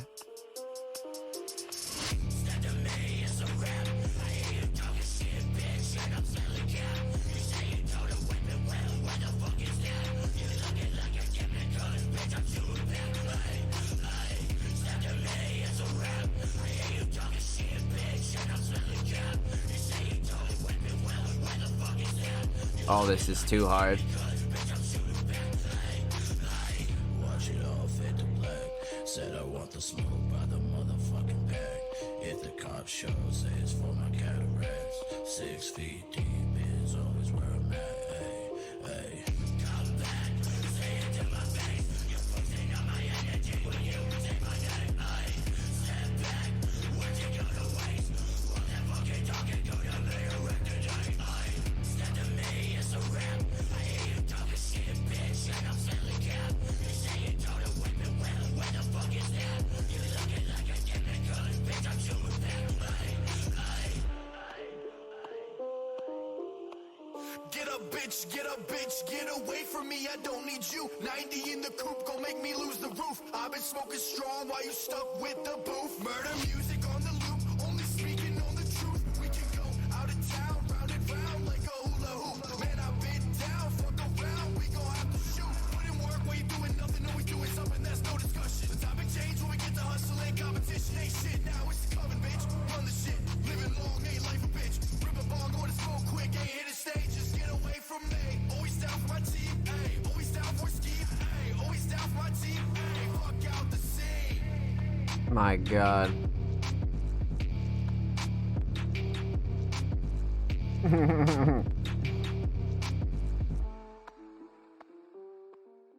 Bro, I'm so big on this fucking hook, dude.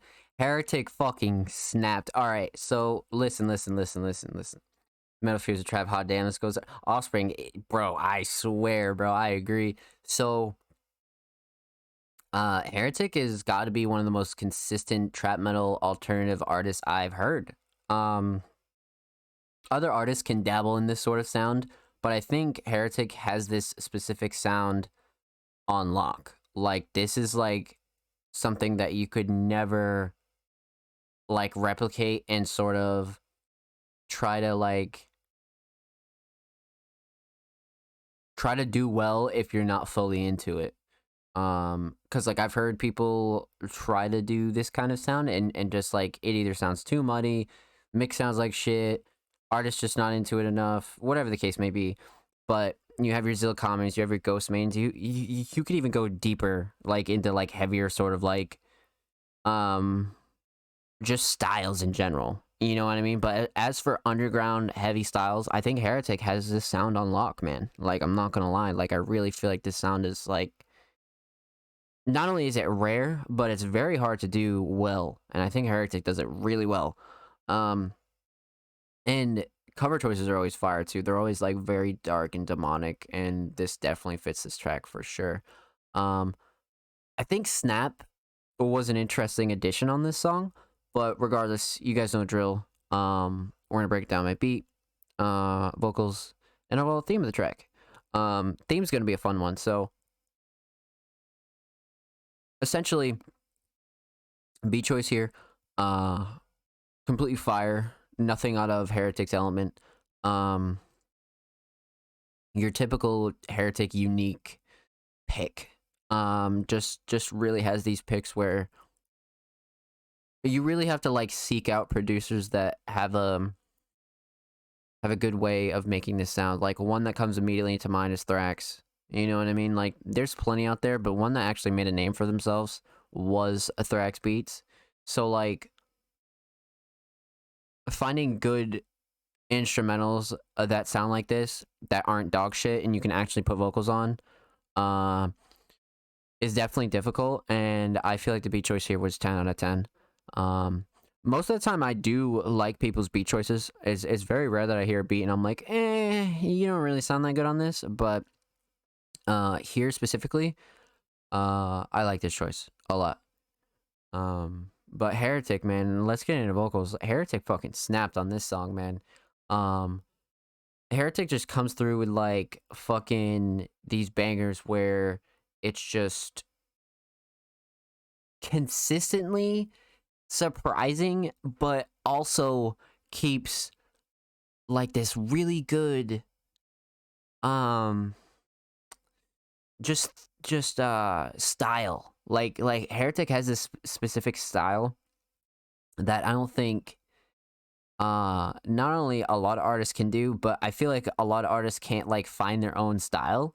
And I think a lot of the artists tonight that we reviewed have their own style, which is pretty rare, but I think Heretic definitely does. That's for sure.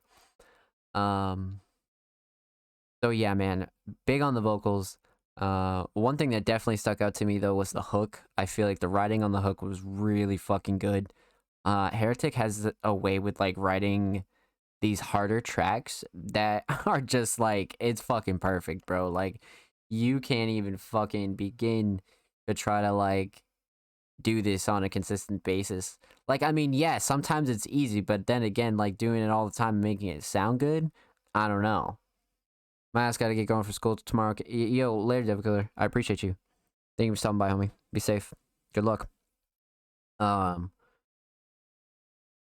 Yeah. So, with that said, I think one of the things that really stuck out for me for Heretic's verse was the hook. But his verse definitely was solid too. I really like the writing on there. I think it gave the track like a good tone, which we'll talk about in the theme and all that other shit. But yeah, man, I'm really big on Heretic here. I think writing definitely shined for him on this track without a doubt. Snap, I definitely haven't heard much from. I think one thing I will say about Snap is like they definitely added a newer element to this track. Like I think they were just able to switch it up, which was pretty cool, and good. Because you guys know my rule. Sort of, if you're gonna have like a feature on a song, or you're gonna be working with artists all the time and shit like that, like just make sure they're not sounding like you on the same fucking track. And this is definitely not that. I think Snap brought a new different vibe to this. Not your typical Lord Heretic vibe. And that's what I think makes Heretic so special, with having and carrying that heavy sound all the time. I feel like it makes him able to mesh well with other artists because they're not likely to have a heavier sound like that. You know what I mean? So I feel like that's what, like, him as a feature or him getting features, it just makes it all the better. So it's cool. It's cool to see. I think Snap definitely killed it though. Definitely just took the track and sort of made his own out of it, and then Heretic came through with the hook again at the end. But the Snap had this sort of lighter take on this track, and I don't know if I would have liked to hear Snap try to go hard. Like, I almost want to hear what hard Snap would have been like on this track, but either way, I do enjoy what he did on this track.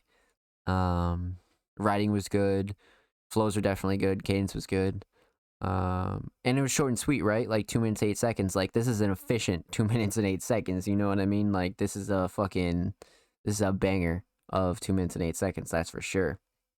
Like, that's what I really like about Heretic too, is you don't need fucking 4 minutes to be able to get one of these songs out. You know, this is just over 2 minutes. Like, come on, let's be honest here. That's fire.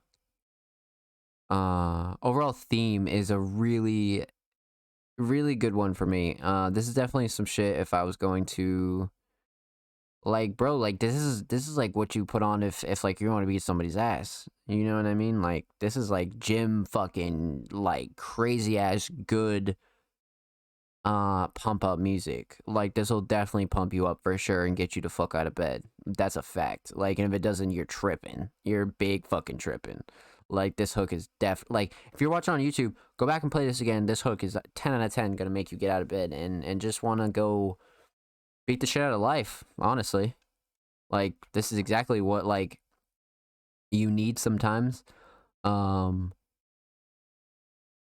Just be able to get by, you know what I mean? Like a lot of good heavier shit is just really needed sometimes. And like, I think Heretic's writing shines here, where like there's just a couple of bars where I was just like, damn, dude, like there was something. It was like more towards the middle, before Snap came in, dude. Like, I'm just a fan of this writing. Go back and listen to this track, man, because you're gonna be like, what the fuck. Heretic is just a really, really good writer when it comes to harder tracks. And I'm really excited to see where Heretic goes with all of this. I'm really excited to hear more from Heretic. And of course, per usual, shout out Lord Heretic, man. Thank you for the submission, homie. Much love. Track 10 out of 10 for me. No gripes, no clashes. Mix is fine. You guys know the drill. It's very rare that I have a critique with Heretic, but this one here, really stepped it up, man. And that was fucking 9 months ago. Like, there's not even, like, if I were to start critiquing that, I would be looking for shit to critique. Like, at face value, this is a fucking banger.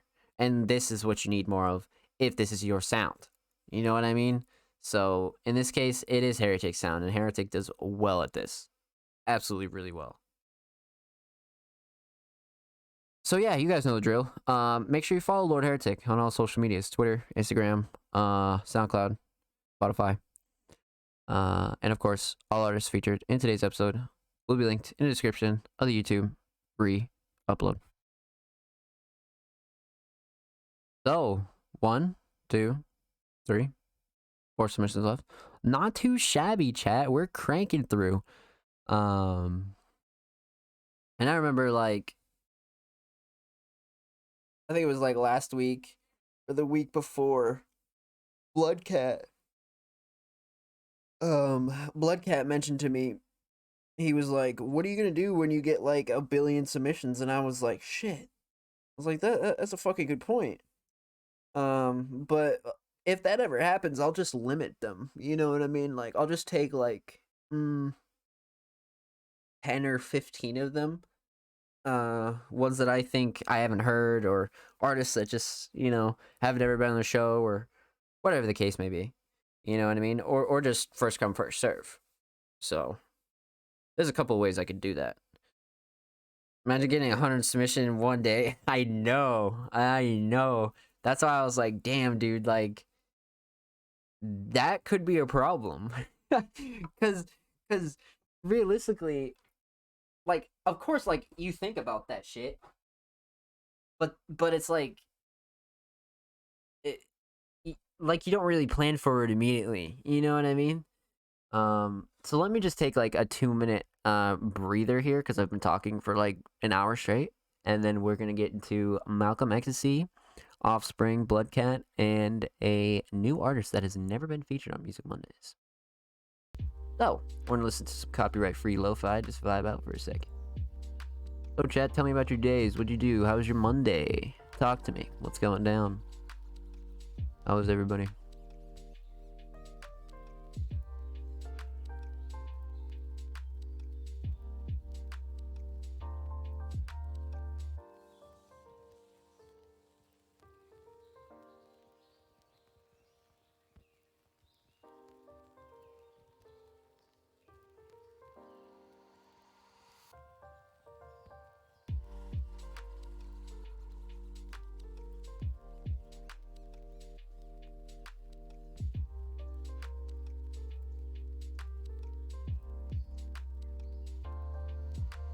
Traveling Monday? Really?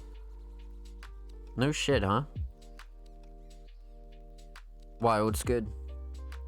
Did I walk in total 11 oh my god. Walked 3 different cities just to record a video, but it was great. Holy shit, Offspring. See?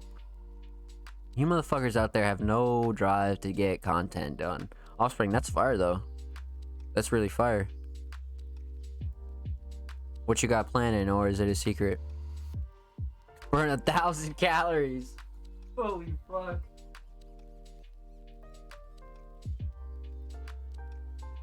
Offspring said, I don't give a fuck, dude. Alright, just let me smoke a cig really quick. I'm not gonna smoke a whole cig, just puffing like 2 puffs.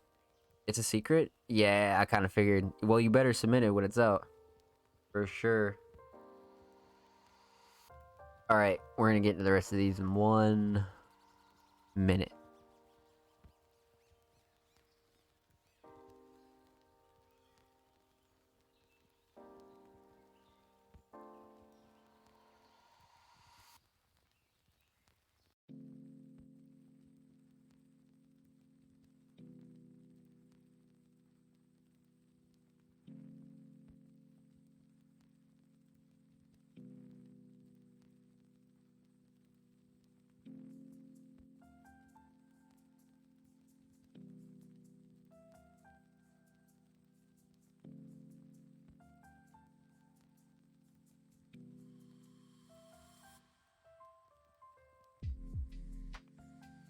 Of course I am. Let's fucking go, Offspring.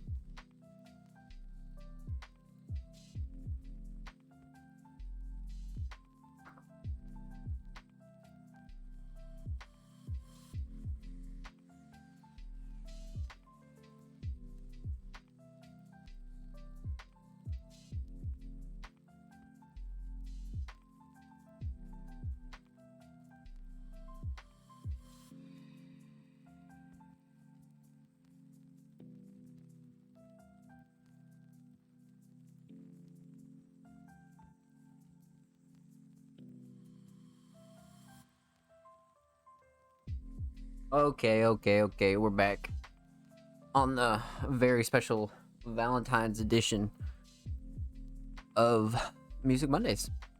So, let's get right the fuck back into it, man. Where were we? We we're talking about a Malcolm Ecstasy, man.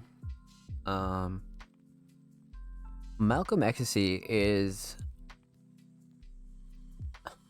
like, it seems like I call everybody unique and shit like that, but it's crazy. Like, y'all really are. Like, that's the thing. Like, I was dealing with like very few unique artists, and then all of a sudden there was like this surge of like extremely talented unique motherfuckers coming in through Music Mondays, and I was like, yo, finally, Jesus Christ.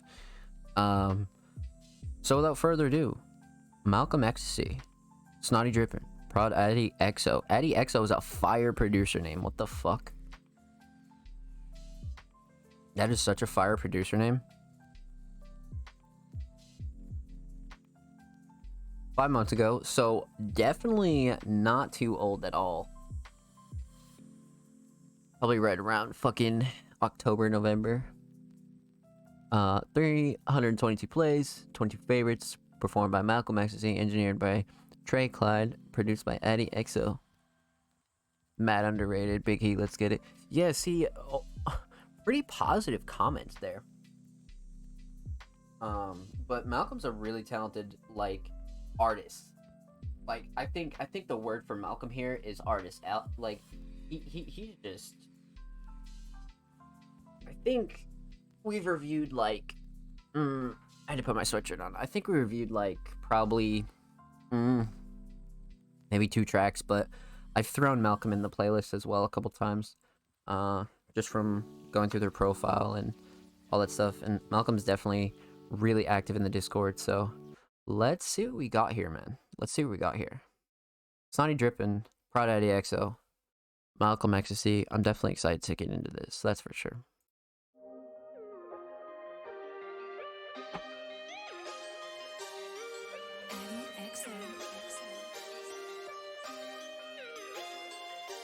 Yeah. Sippin', wood grain drippin'. Off the sauce, yeah, they call me Snotty Drippin'. It's that shit that you been missing. Yeah, the boy always double dipping. Syrup sippin', wood grain drippin'. Off the sauce, yeah, they call me Snotty Drippin'. It's that shit that you been missing. Yeah, the boy always double dipping. Yeah, we get it jumping like pogo. We ballin', taking shots from the logo. On my PJs polo. Everything they do a no-go. Rap game virtuoso. Genius. Yeah, the boy crazy going loco. Yeah, they coming up short like Frodo. We get it bumping like Quasimodo. By the way, on my whips Duolingo. Yeah, we stack that shit like Pringles. I scoop your bitch like Tostito. This shit easy like a fucking free throw. Syrup sippin', wood grain drippin'. Off the sauce, yeah, they call me Snotty Drippin'. It's that shit that you been missing. Yeah, the boy always double dipping. Syrup sippin', wood grain drippin'. Off the sauce, yeah, they call me Snotty Drippin'. It's that shit that you been missing.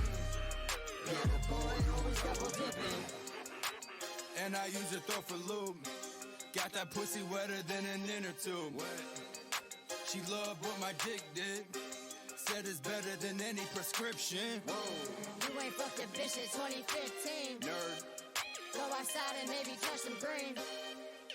And get off them fucking screens. You know exactly what I mean. Yeah, you 30 watching anime. Throwing parties 3 p.m. middle of the day. Showing up at 3 a.m. Damn, am I late? Yes, I am. Yeah, your swag more like Huxtable. Probably on your couch eating fucking Lunchables. I pull up on the Phantom Ghost, still untouchable. Need a bitch that love me like Ron Swanson. I stab my cheese like Wisconsin. Sippin' wood grain drippin'. Off the sauce, yeah, they call me Snotty Drippin'. It's that shit that you been missing. Yeah, the boy always double dipping. Syrup sippin', wood grain drippin'. Off the sauce, yeah, they call me Snotty Drippin'. It's that shit that you been missing. Yeah, the boy always double dipping.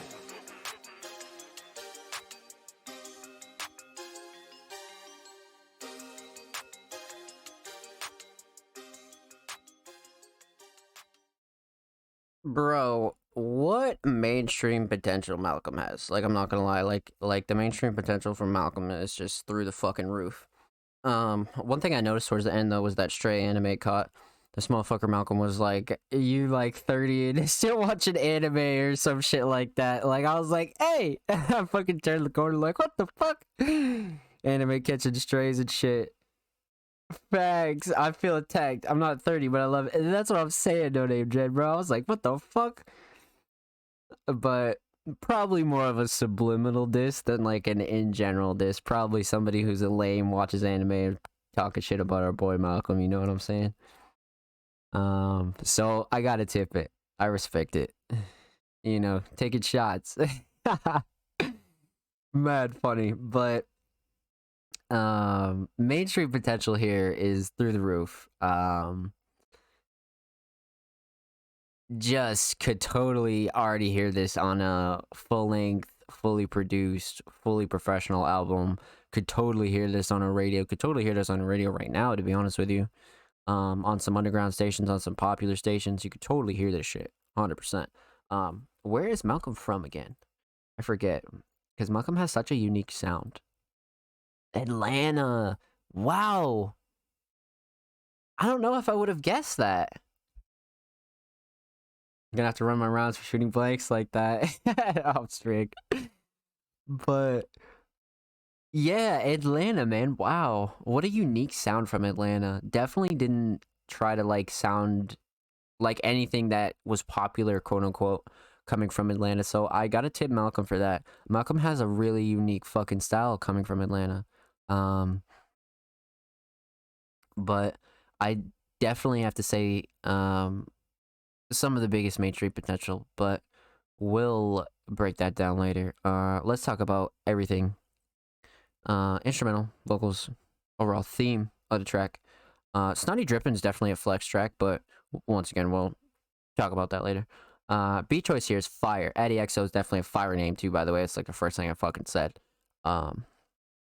Sometimes producer names are like Michael J. Beats or like fucking, you know, some whack shit, but Addy XO I think is a pretty cool prod name. But as for the beat itself though, interesting. I feel like Malcolm picks these like really unique melodies and synths that are just so, they're not like wildly different, but they're like pretty unique, you know? You're like, oh, okay, like this is kind of like a more of a unique kind of trap hip hop style instrumental, and you're like, what the fuck? And this is definitely one of those cases for me. But overall, really like the beat choice, without a doubt. I think Malcolm snapped. I don't think it was too overbearing, not clashing. Definitely not too loud in headphones or anything like that. Because I always listen to tracks relatively loud, at least above 50. And definitely not overbearing whatsoever. So overall, really great beat choice here. Vocals. I like Malcolm's voice. Malcolm has like a mainstream voice. And by mainstream voice, I mean just something that you could hear once and people are going to think is unique. In which you could say that for a lot of things, I guess, but when we're talking about vocals, I feel like there's like defining vocals. You know what I mean? Like people like Pop Smoke, people like Young Jeezy, people like you know, there's so many that come to mind that just have unique vocals that are like, wow, you must sound fucking amazing in the studio.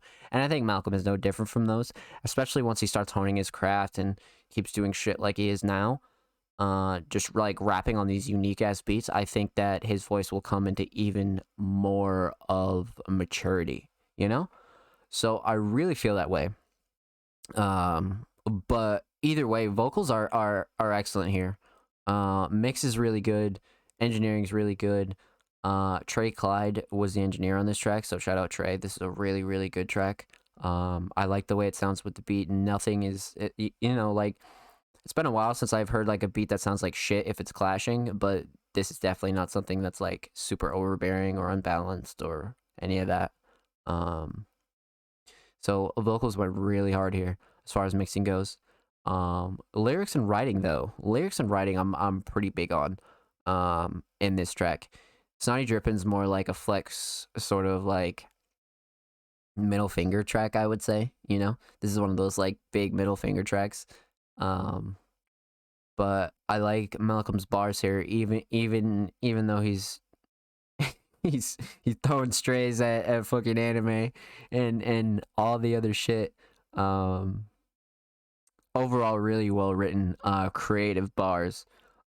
There's shit for you to listen to in this track. You know what I mean? It's not just kind of like bouncing from subject to subject. I think it's a nice transition from bar to bar where you kind of like are understanding each punchline and everything that Malcolm wanted to get across. So I think that shines in this track for sure. Overall theme: beats good, writing's good, vocals good, mix is good. The theme, like I said,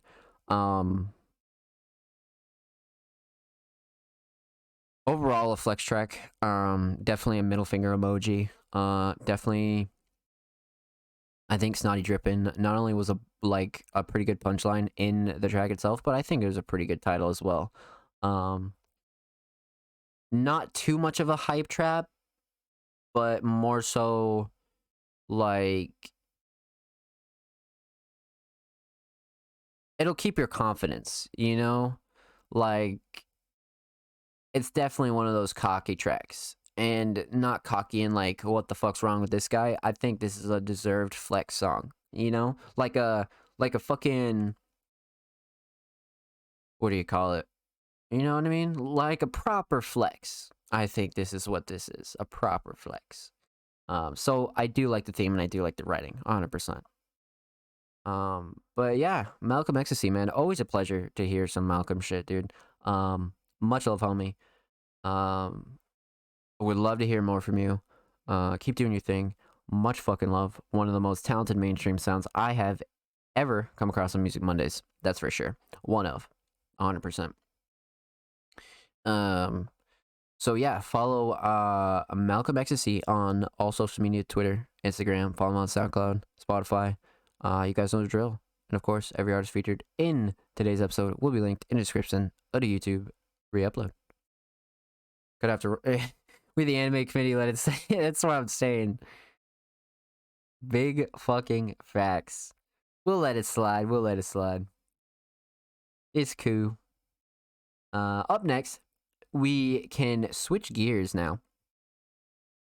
We have an interesting piece of content from the homie Offspring Mysterious. Offspring has been such a pleasure here on Music Mondays to have, to be able to just switch up some content and not only just review a bunch of SoundCloud tracks, bunch of instrumentals, bunch of music. Because as you guys know, Music Mondays, we have discussed everything from fashion to digital art, paintings, cover art, NFTs that artists have made. We've discussed all types of art on here and reviewed all types of art. So I think Offspring Mysterious really brings a nice balance to Music Mondays, and we're able to switch gears and just kind of check out some other content. And I think it's really a good part of the show right now. And if anybody is open to joining Offspring and submitting any of their other types of content, whether you make YouTube content, you make cover art, you're a fucking Twitch streamer, you play video games, whatever it is, Music Mondays is definitely open to reviewing it. So don't be afraid to submit whatever. So, with that said, Offspring says, Happy Valentine's Day. Wish I could say the same thing for others in this video. And the title is Hidden Onslaught. So, we, of course, are going to pop it open in a new tab, per usual. We're going to crank the volume. We're going to up the quality. We're going to full screen this shit. Offspring Mysterious. Hidden Onslaught. This will be good shit.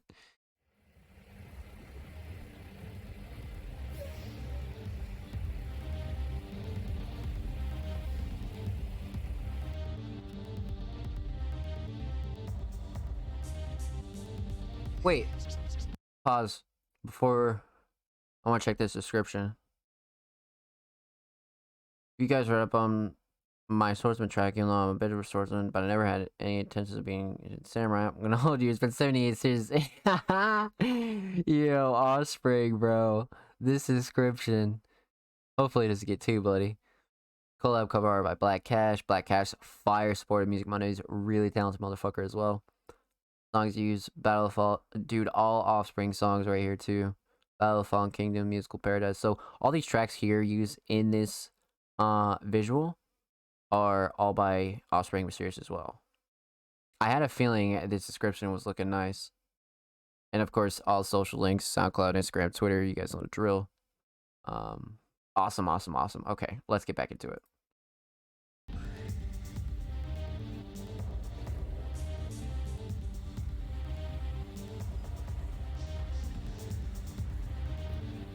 You and Black Cash submitted.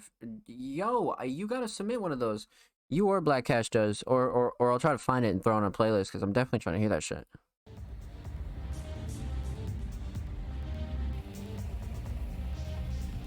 Yo, Offspring is always looking fresh. Always looking fresh.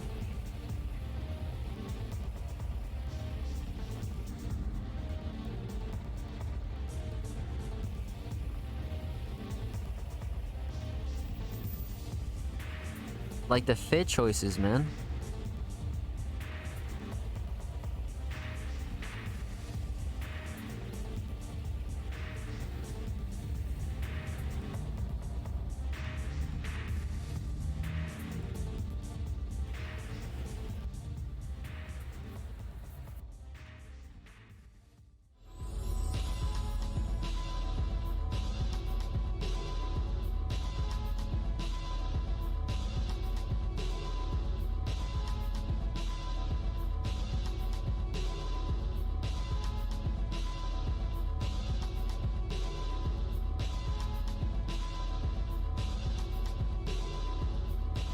Dude, I love the edits.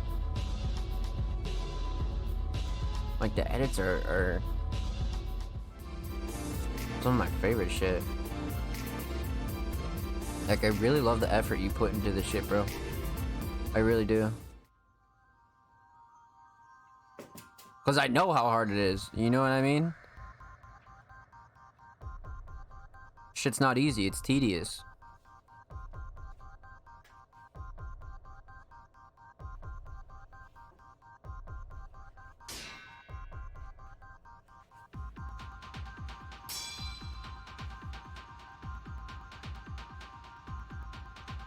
Facts.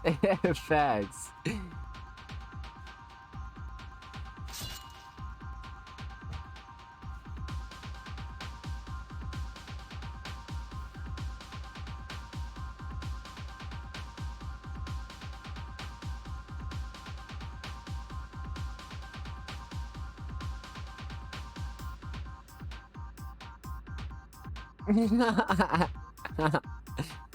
Oh, that was good.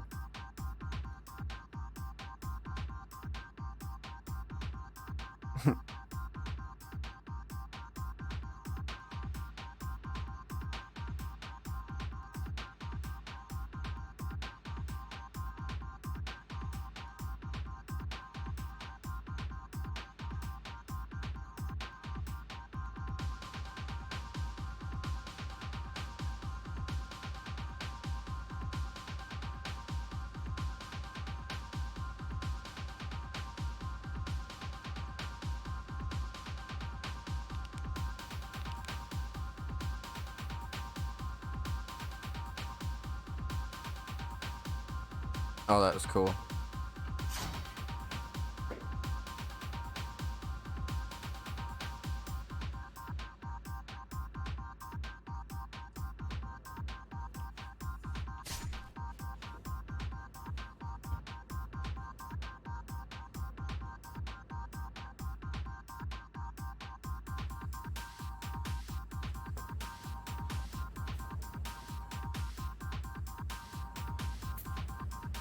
The white hoodie with the roses is clean. Yeah, facts.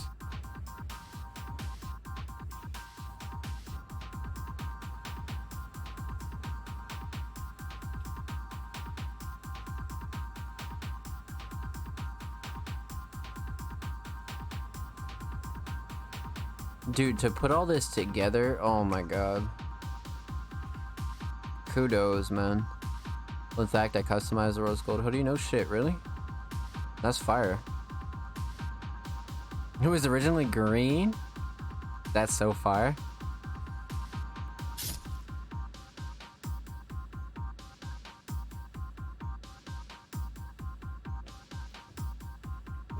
Can't tell you my secret.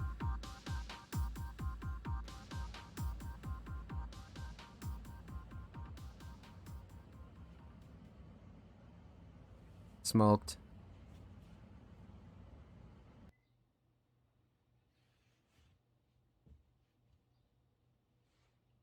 Yo, Rubes, what's good, homie? I hope you're well.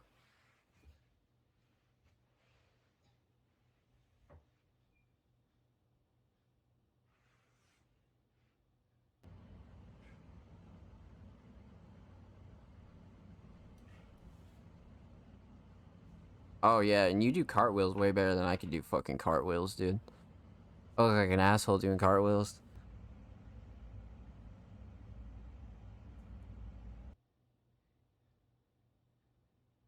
I can't do it for shit.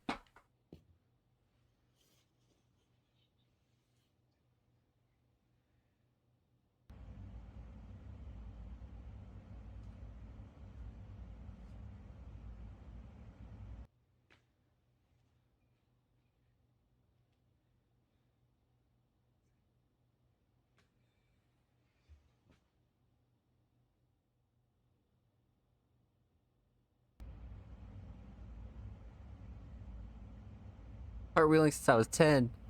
I think that was the last time I actually did a cartwheel. No cap. Literally. Acquired. New drip. Yo. Okay, see, that's cool. That's cool as fuck.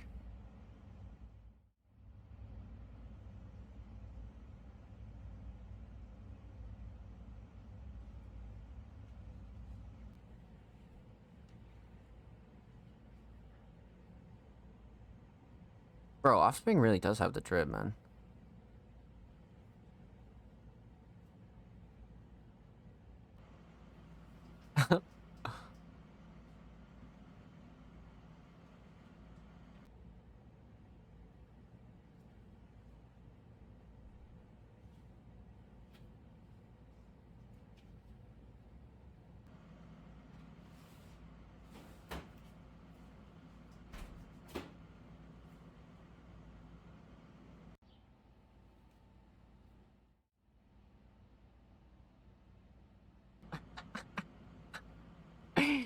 What the fuck? Okay.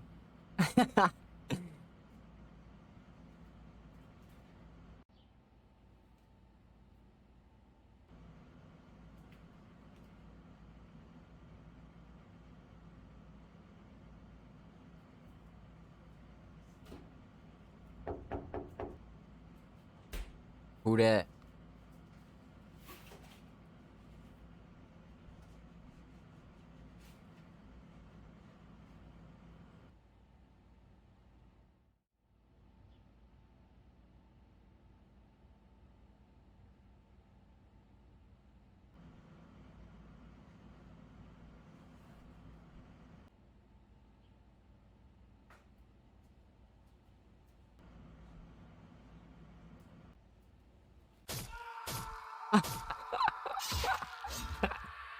What the fuck?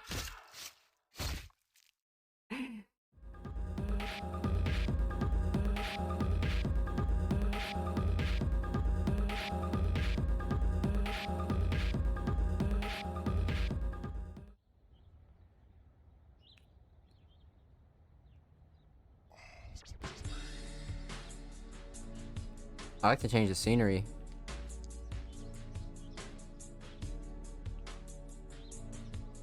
Oh. So it's like a new scene every song that was used. You know, if people were to actually do this more often, I'd probably listen to EPs a lot, but like nobody's as creative as this sometimes. Maybe not though, because we always have a lot of submissions.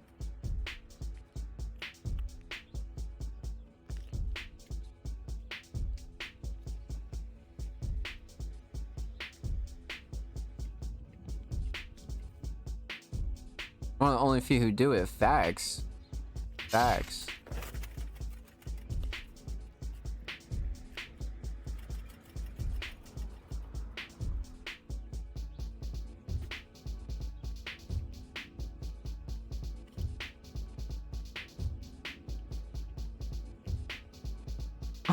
No way.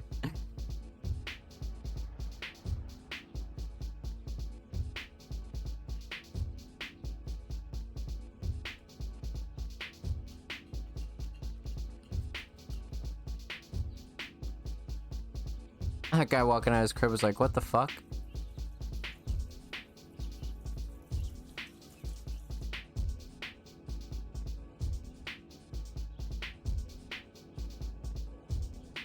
Believe it or not, that's a boiler outside. Yeah, that shit's just chilling, huh?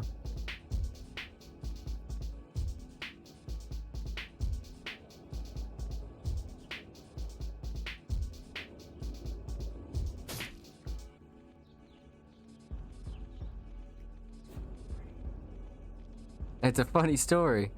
Well, you see, I needed a new boiler, so... you know, just took my old one out.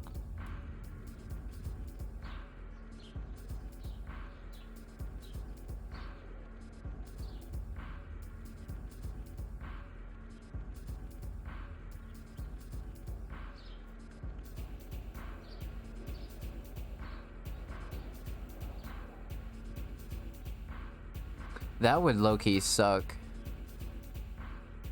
Wonder how long it takes to get a boiler replaced. Gotta wait for the new one, most likely.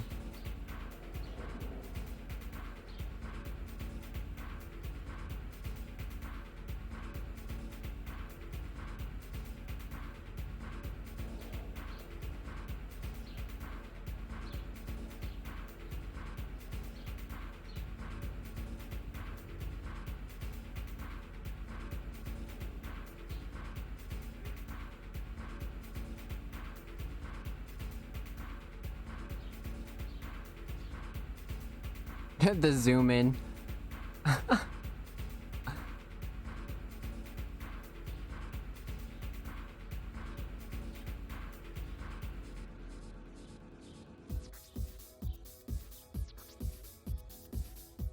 Surely from the East Coast calling it a boiler. Facts. That motherfucker water heater.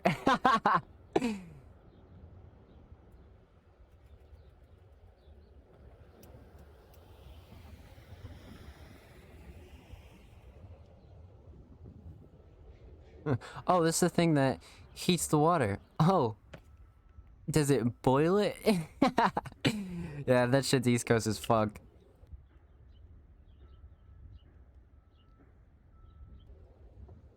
I think it comes from like the term boiler room. Cause there was like usually like a room dedicated to like it. And like they like obviously called it a boiler room. But yeah, no name Dread, you're spot on with that. I'm from Massachusetts, so offspring from New Jersey. Yep, double the East Coast. No name Dread was like, what the fuck? That's comedy.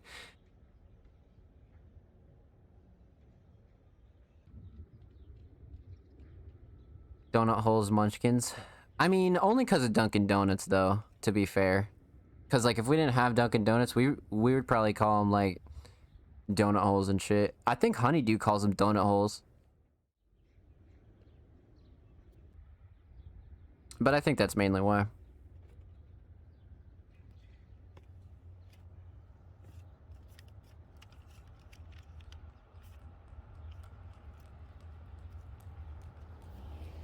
Damn, Dread called us out. Facts.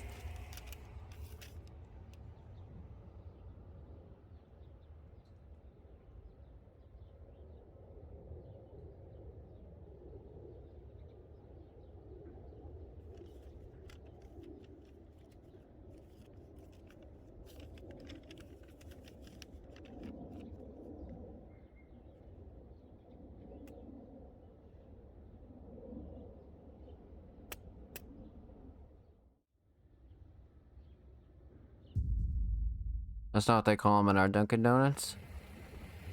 What the fuck? What do they call them? Oh yeah, didn't they stop calling them Munchkins?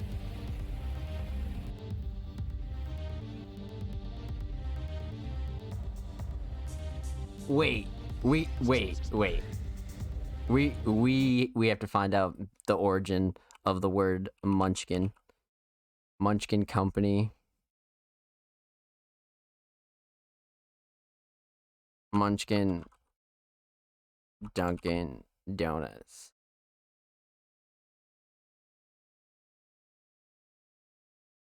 Is there like a Wikipedia or something? Dunkin' Donuts Wikipedia. I feel like they like stopped calling them that.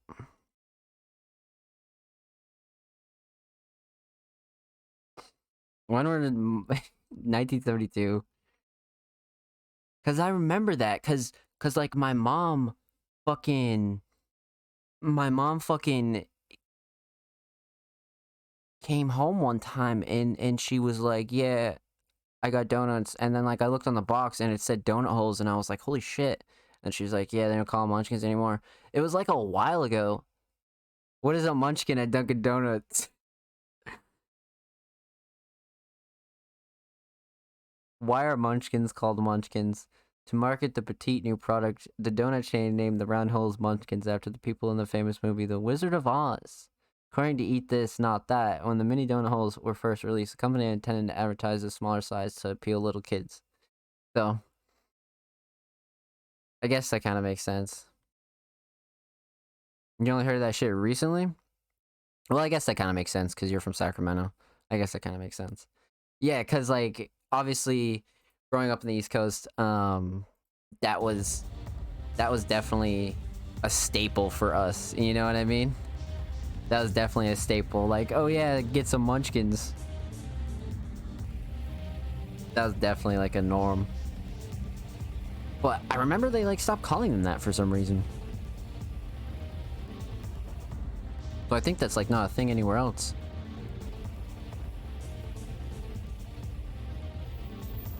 But it's like permanent East Coast now.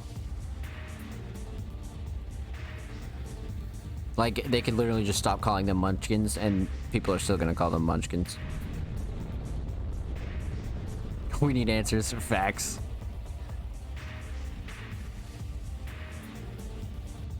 Wait, Dread, what do you call soda? Do you call it pop or soda? Or something else?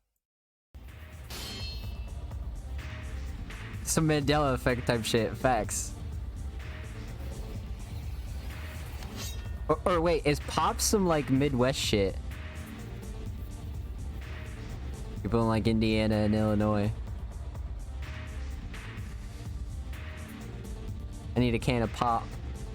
A bottle of pop. Soda? Oh, okay, yeah, bet. It's definitely some Midwest shit then. No cola. No pop, right. Cola's an interesting one. Who still call it pop? Bro, mad people. I have a couple homies from like Indiana and Illinois that still call it pop. No cap. That's some Minnesota type shit. Yeah, literally, like it's like the straight middle of the US. All those people still call it pop. I was like, what the fuck?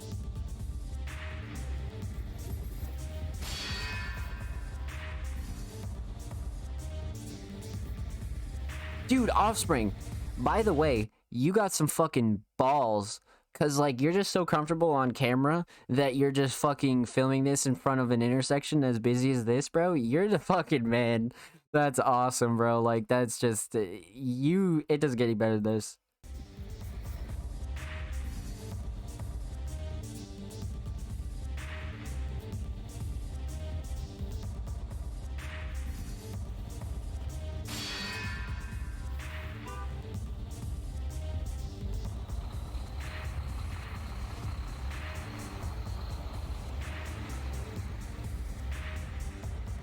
Dude, the mall ones were great.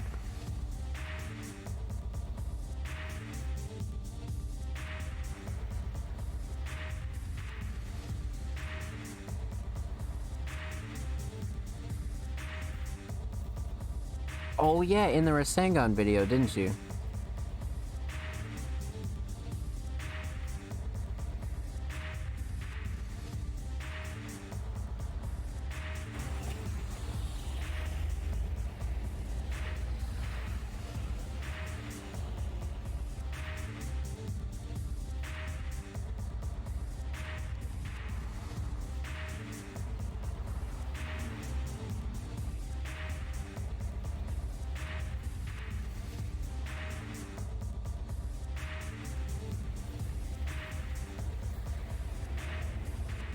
Even film the snow cold.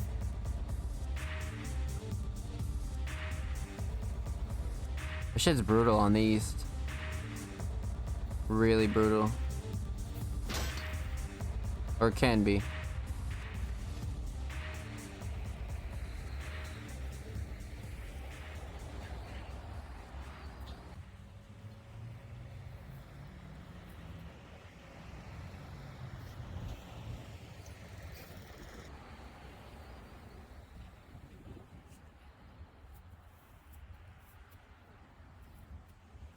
Y'all like that Euro step?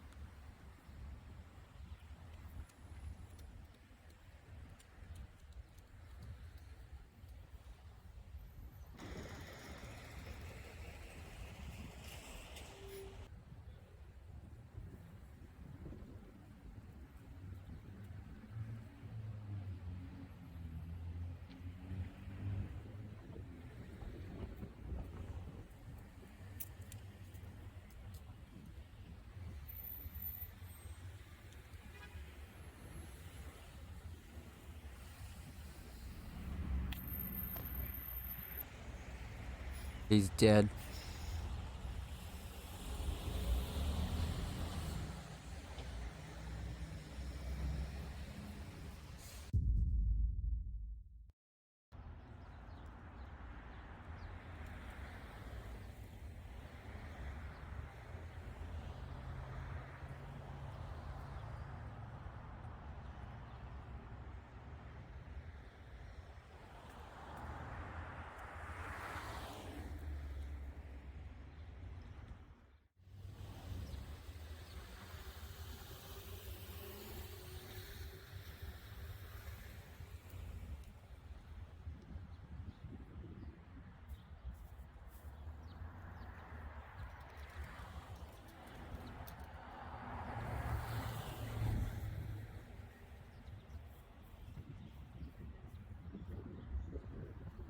Facts, this shit definitely took some fucking tedious ass work. Like, you could do it in a day, but it'd be a lot.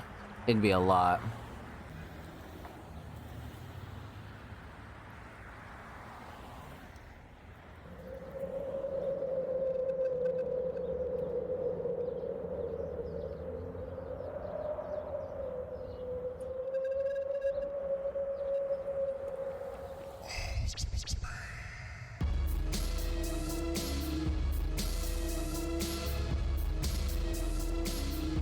That was sick.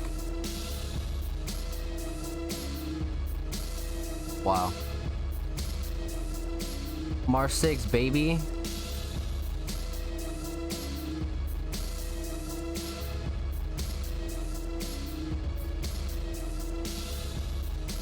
Love to fucking see that.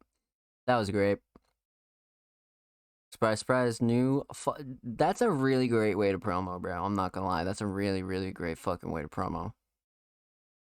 Now, obviously, we're not gonna break everything down by track and all that. I think there's plenty more to talk about here with the visual.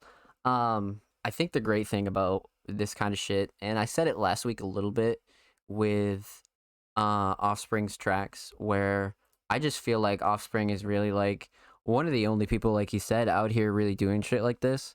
And you really gotta like tip the shit that Offspring is doing with his own career. Like, whether you enjoy the content or not, I just feel like seeing this kind of work go into somebody's craft is so respectable. Like, it's so hard not to tip it, you know? Like, you gotta tip that and be like, wow, that's fire. Like, that's fucking fire to not only go out there and work and be well in front of the camera, but to go and edit it and then produce your own beats, promote it, upload it, release it, like that takes a lot. And regardless of the content, I think the work ethic really stands tall right here. I really think it does. Like to be completely 100 with you. And on top of it, I think Offspring's like a really like kind of like such a unique character to see on camera that is just like doing a bunch of crazy shit with a bunch of like crazy editing that not only nobody else is doing, but I don't think anybody else is doing like Offspring Mysterious. It gave me so much inspiration, I probably won't follow through on it. Nah, you will, homie. Don't worry. Don't worry. But yeah, man, like, to be 100 with you, like,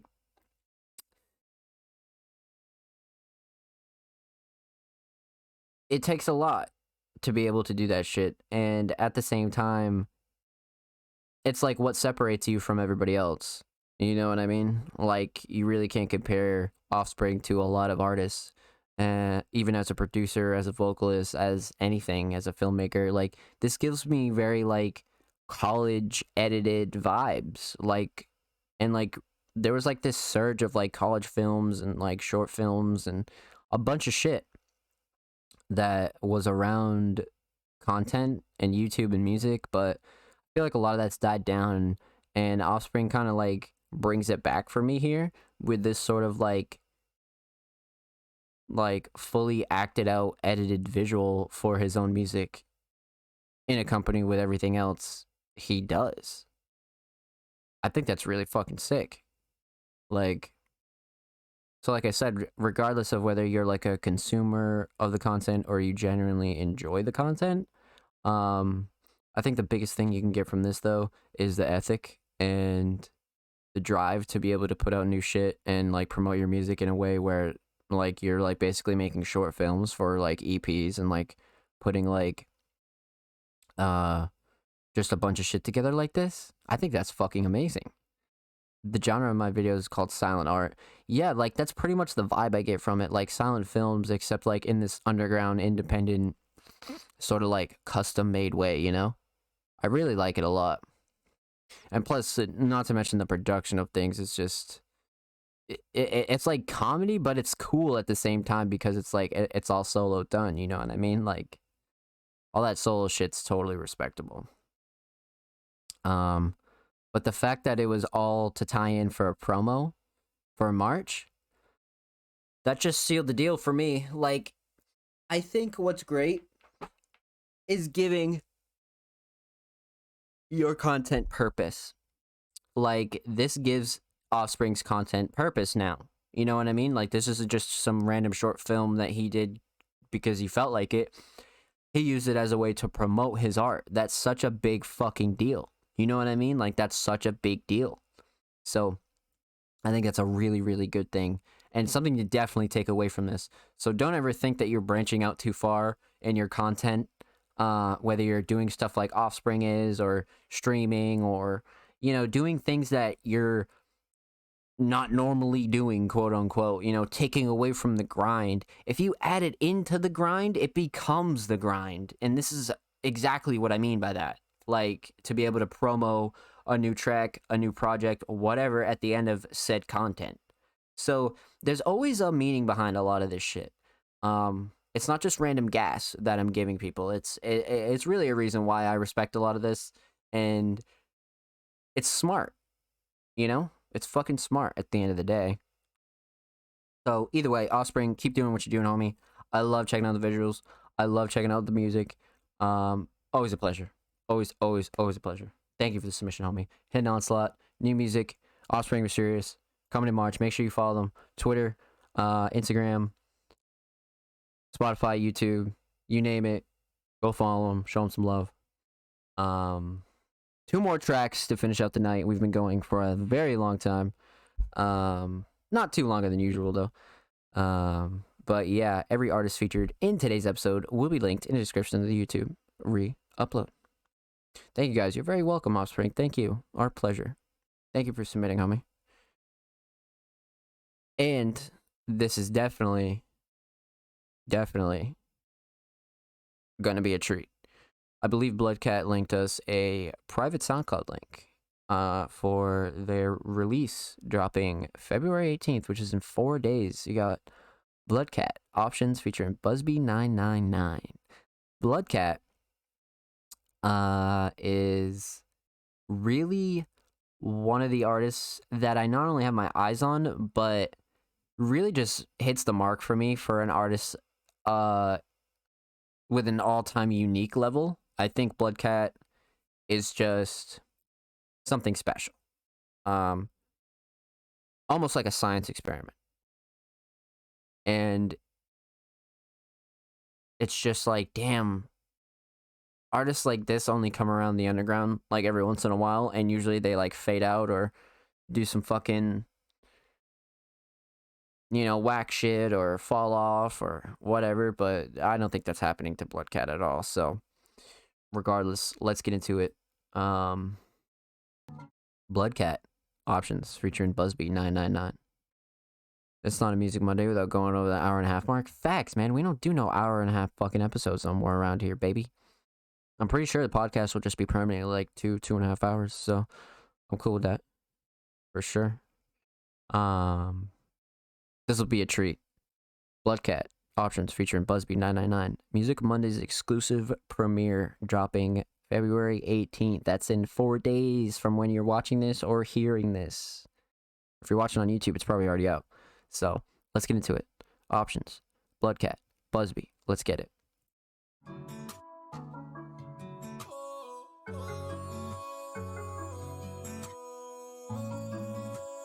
Pregnant is the wildest song I've ever heard.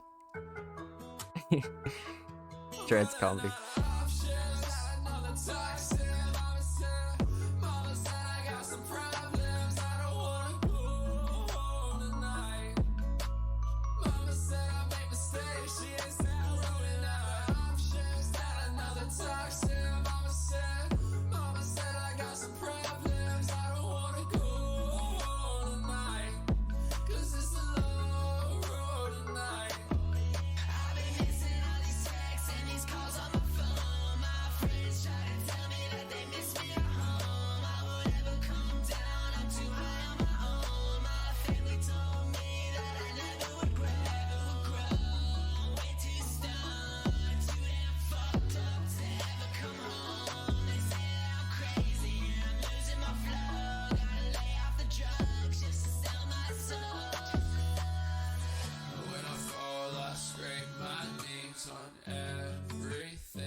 Mama said I got some problems. I don't wanna go tonight, 'cause it's a low road tonight.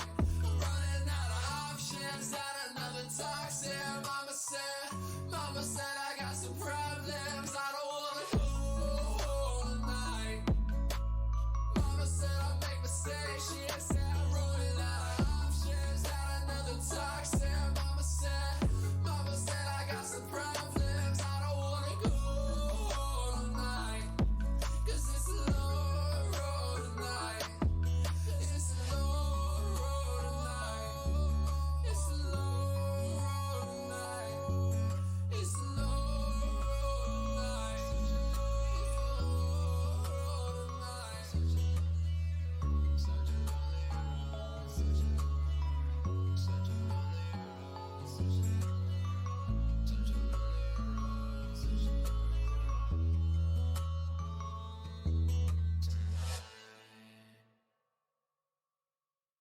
Wow.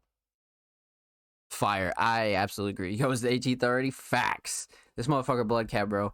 Okay, where do I start? One thing I do want to say before I get into this is I think Bloodcat is like a few other artists, much like King Mark, which is why I sort of like King Mark and Bloodcat on same tracks. But not that it's like a bad thing to have one specific style you like to stay with. I think it's better to be what you're most comfortable with. So if you have one style that you like, stick with it. But for the people that do like bouncing around, I think Bloodcat's one of the better artists I've heard that do a bunch of different styles. Um, Bloodcat just fucking can range from like super pitched up vocals to like super alternative guitar emotional tracks like this to harder shit to Club Cat, which is like the pop version of Bloodcat. Like, bro, like Bloodcat has a lot of styles and he's killed every single one. I have yet to hear a track from Bloodcat where I was like, you know what I mean? I have yet to hear a track. So, man, I can't see it happening. I can't fucking see it happening. But regardless, let's get into it. Let's talk about instrumental, let's talk about vocals, and let's talk about overall theme. The overall theme is definitely something I enjoy for sure. Definitely an emotional track. But Bloodcat's vocals on this are just fucking insane. But before we get onto those, the instrumental.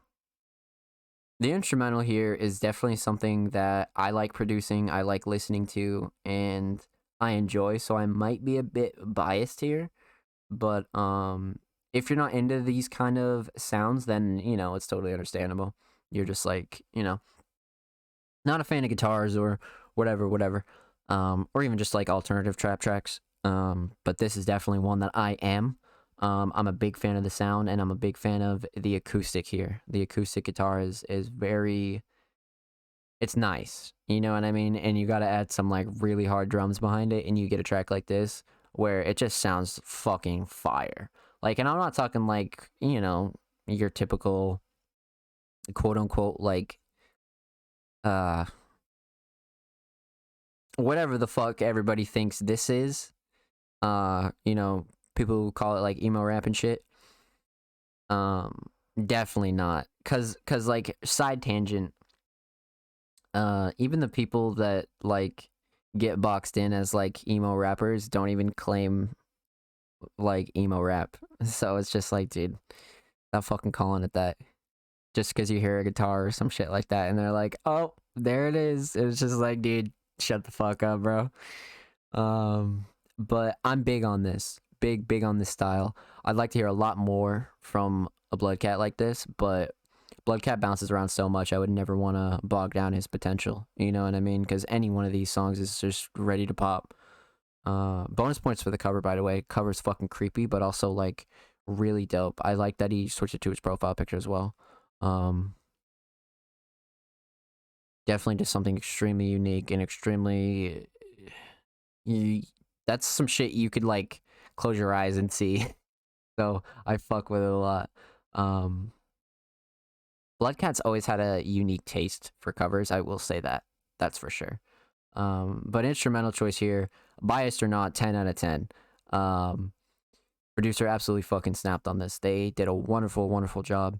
And I think Bloodcat really meshed well with them. Bloodcat just overall sounds just really good on guitars. I'm gonna keep it a buck. It's he sounds really good on these types of instrumentals. Usually sounds good regardless, but definitely on these types of instrumentals. But yeah, no clashing, no peaking. Everything seems to be solid on my end, to be honest. Nothing too out of the ordinary for the instrumental that I would change. I like it a lot. And once again, just a fire beat choice. So yeah, instrumental 10 out of 10 for me, for sure. Vocals. Let's get into vocals. Vocals were great. I like the autotune on Bloodcat here. Because some people can be weird with autotune, some people don't like it, some people use it and have no idea what they're doing. Bloodcat knows what he's doing. Bloodcat's a very talented user of autotune and overall mixing tools. I think Bloodcat does a really good job mixing. Bloodcat has a solid, like, quote unquote real voice, but I think his vocal voice is really good. But I think the thing that shines the most in terms of vocals here is the writing. I really enjoyed the writing here from Bloodcat. Just emotional, but like somehow still positive. Not too like down in like sort of negative vibes at all. The hook definitely proves that. Just even having options, just it just has that glimmer of light, and it has that glimmer of like positivity, but it's like overall still like a very like emotional track. And I think that's what's good about these kinds of songs is like you can make them however you want, but I think the best ones are the ones that like draw emotion still, but can still make you want to listen to it because it's like positive and like keeps you going. I think that's why I enjoy a lot of alternative music and like a lot of like guitar sounds and synths and shit like that. Just that whole genre I'm big on because you can put out so many emotions and still be effective without like making people feel too much of it, because that's definitely a thing. But that's fine too, you know what I mean? Sometimes you just got to go out there and lay it all out on the fucking table. But either way, writing here is excellent. Structure is really good as well. I like the way Bloodcat structured this. I like the way everybody a part of this project really structured this. It made it sound like a hit. Like this is a hit to me for sure. Like in Zom Slay's book, this is definitely a hit. I really like this a lot. I really like this a lot, without a doubt. I'm trying to think. Not too many other notable things about vocals here. I just think Bloodcat really performed well. I think this is really a performance, if not anything else. I think Bloodcat really has the ability to just flex his artist muscles on a lot of tracks, you know? And this is definitely a good flex on Bloodcat's end because he just fucking proves that you could really just maneuver the lanes, you know?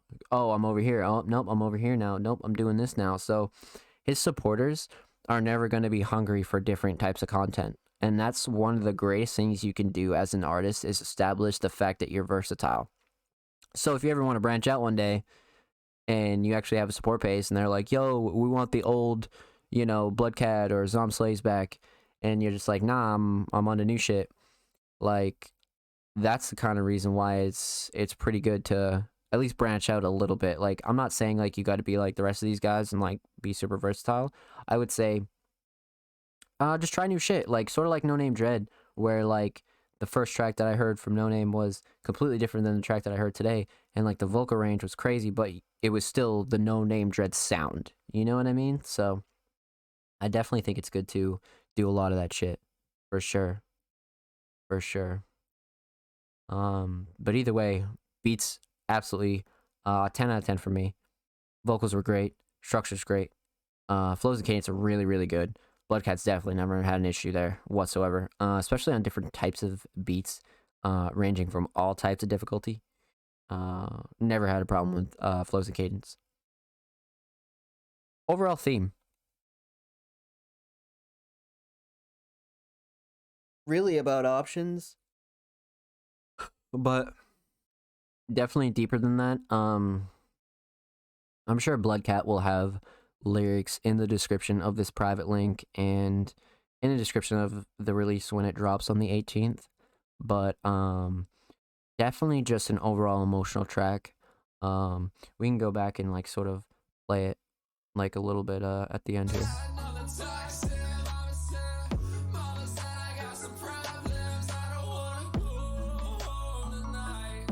Yeah. Like a lot of this shit, bro, is like what makes fucking bangers. Like what makes bangers to me.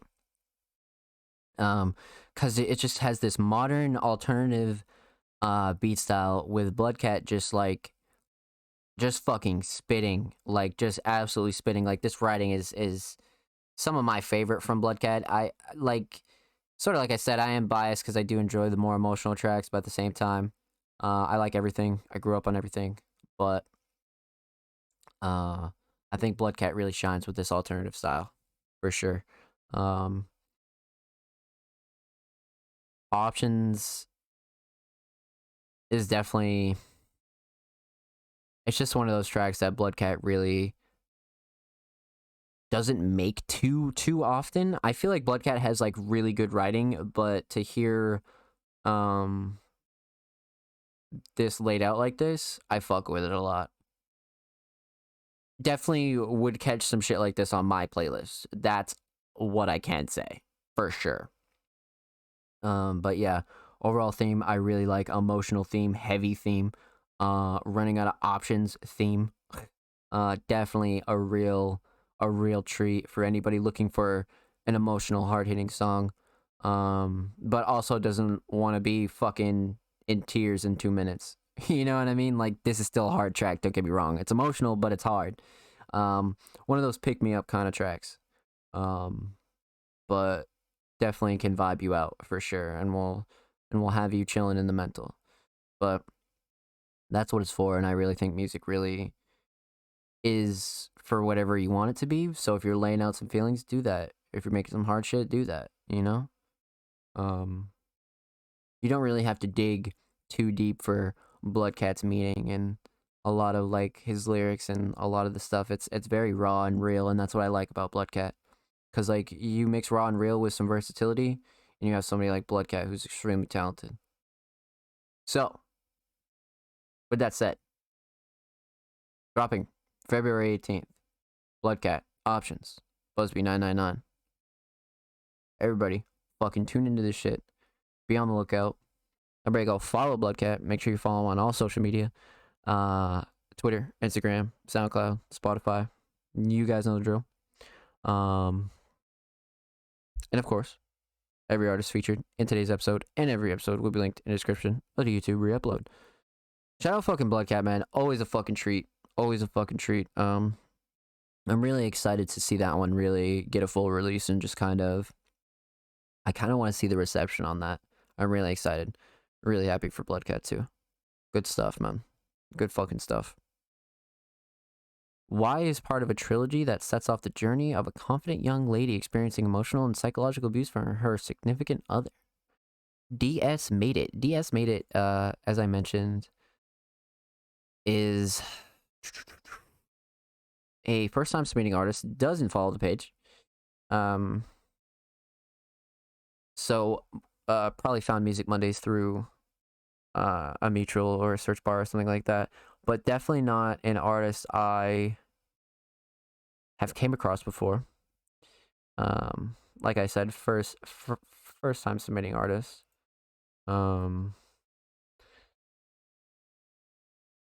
Definitely gonna be interesting. Definitely gonna be interesting. I like when people have like descriptions like these where like it's just sort of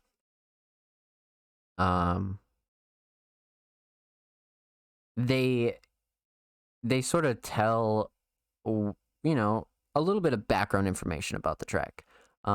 Especially for like first time submitting artists anyway. Like if you've already been on the show, I pretty much can get the gist of it, but if you've never been on the show, it's like, okay, I'm intrigued.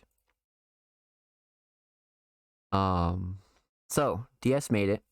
Why? First time submitting artist and last artist of the night, certainly not least. Let's give it a nice send out, man. I'm curious as to what we're gonna get here. So let's hop right into it.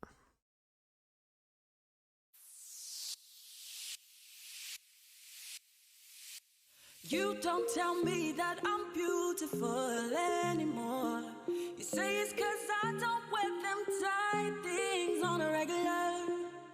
Do your hair a little like this? Only look good to you when I dismiss all I am. But I think I'm fine, so I ask all the time. You never say I look good. You never say I look good. But I think I'm fine, so I ask all the time. Why, oh why, do I even try? You don't wanna see the real me. You won't ever see the true me. Why, oh why, do I even try? You don't wanna see the real me. You won't ever see the true me. So what, 'cause I cut my hair low right down to a level 1. Then I dyed it yellow 'cause I'm hella fun. Tried to do what you say. Tried to lose some weight. Threw my favorite trousers away. 'Cause you say they never look good. You never say I look good. But I think I'm fine, so I ask all the time. Why, oh why, do I even try? true me? Why, oh why, do I even try? You don't wanna see the real me. You won't ever see the true me. You don't know yourself. How could I expect you to know me? Do me for myself. Won't let you break me down. Why, oh why, do I even try? You don't wanna see the real me. You won't ever see the true me. Why, oh why, do I even try? You don't wanna see the real me. You won't ever see the true me. Why, oh why, do I even try? You don't wanna see the real me. You won't ever see the true me. Why, oh why, do I even try? You don't wanna see the real me. You won't ever see the true me.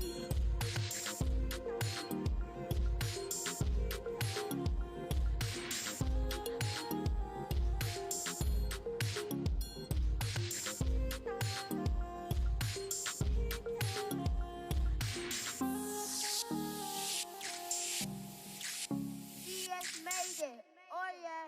Oh yeah. That was definitely interesting. Not the trousers. How did this blow up? It has that mainstream feel. It definitely has that mainstream feel. It definitely has that mainstream feel. What a track. Definitely could get popular. All right. One thing that I wasn't let me stop there. Before we talk about this in detail. This is a great track. Not what I was expecting because of the I believe artist profile picture. It was like right here, right? So I was like, damn, either this is like about to be a producer or this is about to be a male vocalist, right? And when female vocals came on, I was kind of like, huh.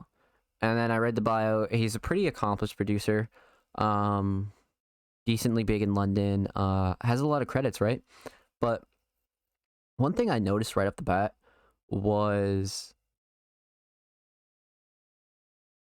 the credits. I was kind of curious who the female vocalist was, and there's 2 government names for writer's credits, no producer credit, even though this is the producer, and this is supposedly performed by DB.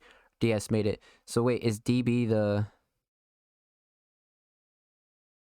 DB must be the feature, right? Has to be. There it is. It must be a super close friend or something. I just thought that was interesting. That was the first thing that I sort of thought about. I was like, But either way, as far as this track goes, this was a treat, right? Either way, I think it's still good for producers to be able to own tracks, get rights to tracks, and just be able to put out singles of their own productions. I've had cases where like I've had friends that are artists that don't really do the social media, don't really do uploads or anything like that. So you just kind of got to do it them or like yourself. So I think that's what's going on here. Which is still fire. You know what I mean? I think that's sick. DS made it though. From what I read in their bio, pretty accomplished producer in London. Definitely has a lot of significant accomplishments. And just is very, very professional. And I like the bio that I read. That's for sure. I'm sure you guys saw it on screen as well. But let's break it down, per usual. We're going to talk about this instrumental. We're going to talk about vocals here. And we're going to talk about the overall theme of this track. Instrumental here. DS Made It is the producer. But has it uploaded on their Spotify. So it tells me one thing, and that's that DS Made It actually respects themselves as a producer, as an artist, and can actually just treat other artists and himself or their self on an equal playing field, right? Because I think producers do get fucked over like a real lot, but there are some producers out there that don't carry themselves like they should. And I think DS Made It is certainly carrying himself like he should, because getting vocalists on your track that you can release on your own is always a plus as a producer. You know, it's just always a plus. But overall, great pop vibes here for this instrumental. Great pop vibes.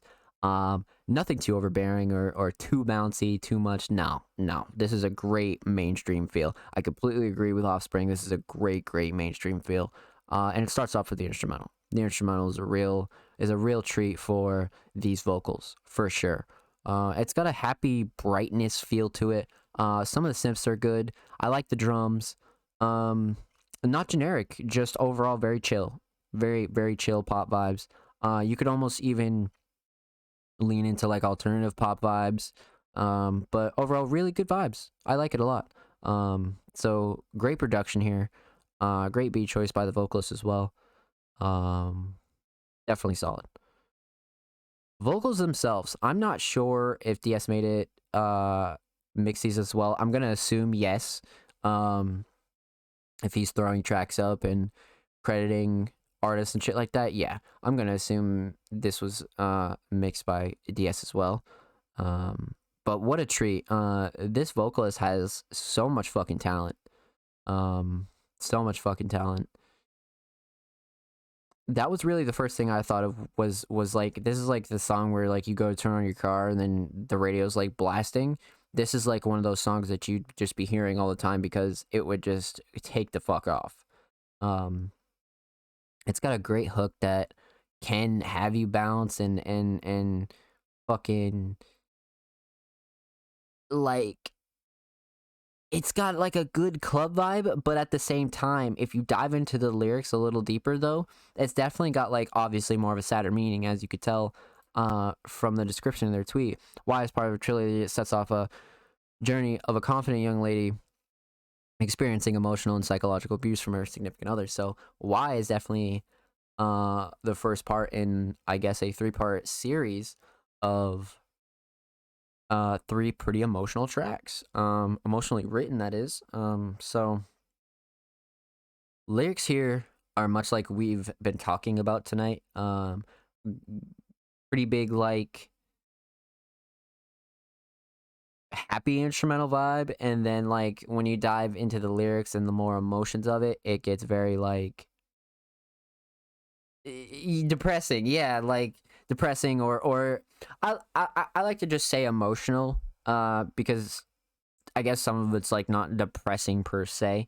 It's definitely some emotional shit though. I agree with you, Offspring, for sure, my friend. But yeah, it's very emotional for sure.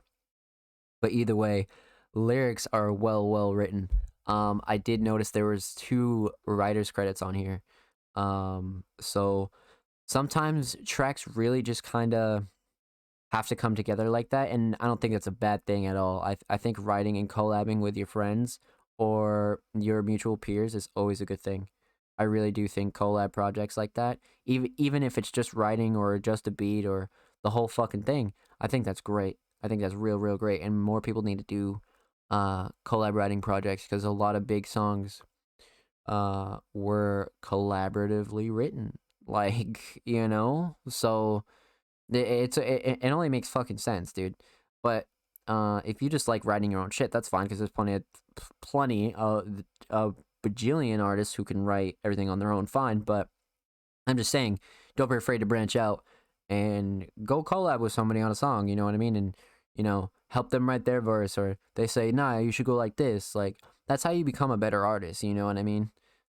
It's just another set of eyes, another set of ears to be able to hear your shit, especially when it's in person in the studio or even on calls, you know what I mean?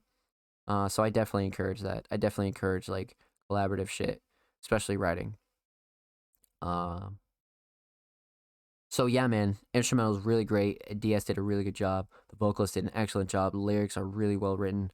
I like the emotional punches. I like the hook a lot. Overall theme of the track, pretty much DS made it, laid that one out for us. Once again, Why is a trilogy is part of a trilogy that sets off the journey of a confident young lady experiencing emotional and psychological abuse from her significant other. Basically, once again, one of those tracks that you could really feel the storytelling aspect of it and sort of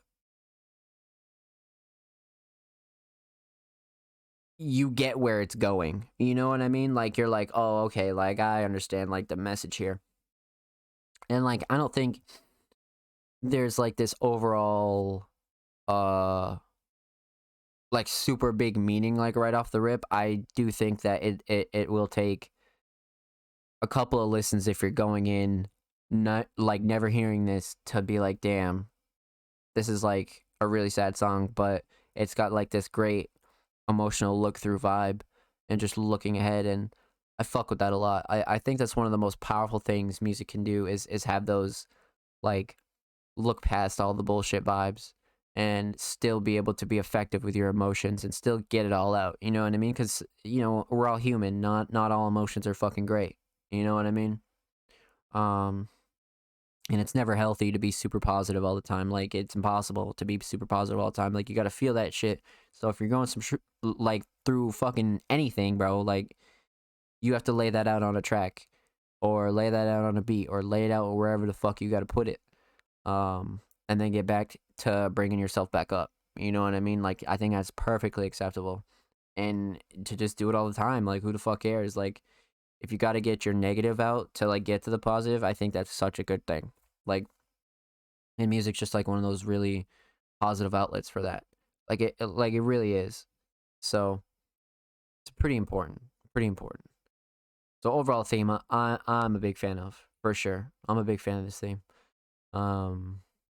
So yeah, man, takeaways are pretty good. Pretty good. I like, this is an interesting one because I was like, damn, are we gonna get male vocals? Are we gonna get a producer?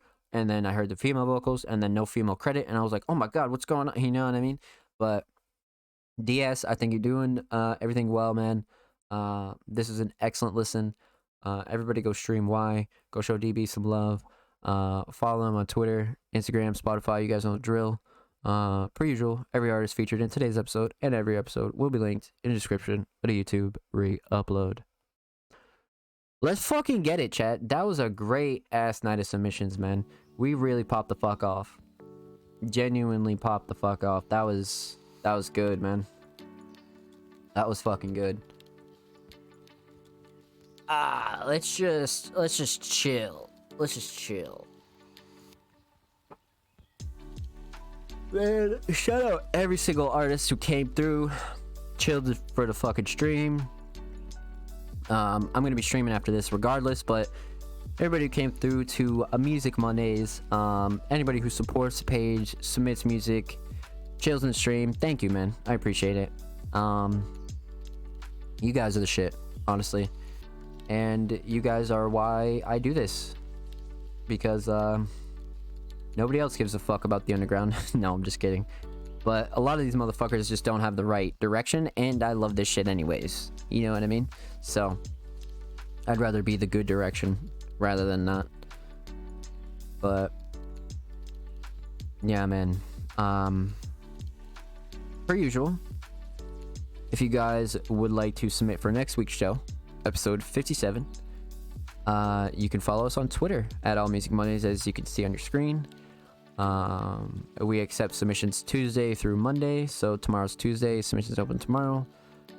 You're more than welcome to submit anything you'd like. Read the description, read the tweet. You guys know the drill, but if you're new here, anything is valid on Music Mondays. You can come submit your art, you can come submit your music, your digital portfolio, your YouTube visuals, vlogs, whatever you got, man, come submit it. We'll review the shit out of it. Because Music Mondays is not only about music, but it's for independent creators, is really the bigger picture here. So that's really what we're about. Yo, Tyler, what's good, homie? I hope you're well. So yeah, submissions for episode 57 open tomorrow. No Name Dread said hydrate.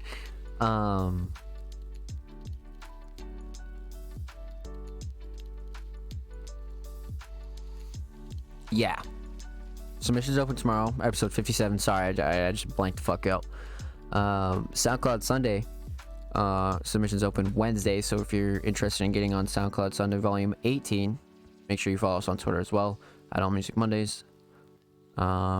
Recruiting is still open all this month, and it'll be really important for you guys to be following all social media, because at the end of this month, we should have a brand new writer, which is going to be nice. It's going to be really nice. But if you're interested in joining Music Mondays as a curator, you have any writing experience, you want to interview underground artists, you want to write about underground artists, or you feel like your skill set could help Music Mondays, yeah, make sure you send us your resume, send us your portfolio, and just let us know. But either way, there'll be a recruitment flyer out this week by the latest. I'm trying to have it out by Friday, so make sure you follow us on all socials, and you guys will get it first. Oh, and join the Discord as well. It's getting more active every day. If you use Discord, make sure you're in there. !Music Mondays or !MM in the chat. All links are there. Join the Discord, drop your links, come bullshit with us. We're talking in there every night about music, life, the whole nine. We talk about basically everything, so come through, chill. But I think I'm gonna get to picking the top 3 submissions and tweeting them out. As you guys know, I think like 2 weeks ago I got a suggestion to do top 3 submissions for each episode. Not in any order, of course, just the top 3. But I gotta go pick out the top 3, get ready for my night stream, because I'll probably be streaming until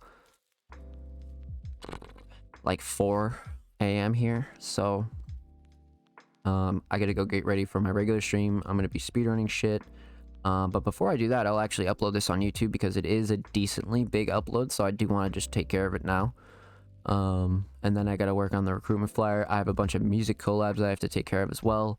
I have a lot of shit on my plate, so bear with me. But everything's all coming together this month. Everything will be pretty much finished, so make sure you follow us at All Music Mondays, at Zom Slays. Shout out to anybody who came through to episode 56. Thank you, I appreciate it. Offspring, fucking Lord Heretic, No Name Dread, every artist that submitted as well, thank you, I appreciate it. The YouTube re-upload drops every Saturday, by the way, for those of you guys who don't know. So if you're seeing this video here now, YouTube re-upload will be live on Saturday. So with that said, shout out to anybody who came through. Thank you. I'll be live in about not even 10 minutes. Gonna be speedrunning, doing the usual. It'll be good. It'll be dope. But I'll see you guys next week for episode 57. Go submit your tracks. Make sure you follow us on socials. And thank you. Be safe. It's been your boy Zom Slays. And I'll see you next week. And I'll see you in 10 minutes.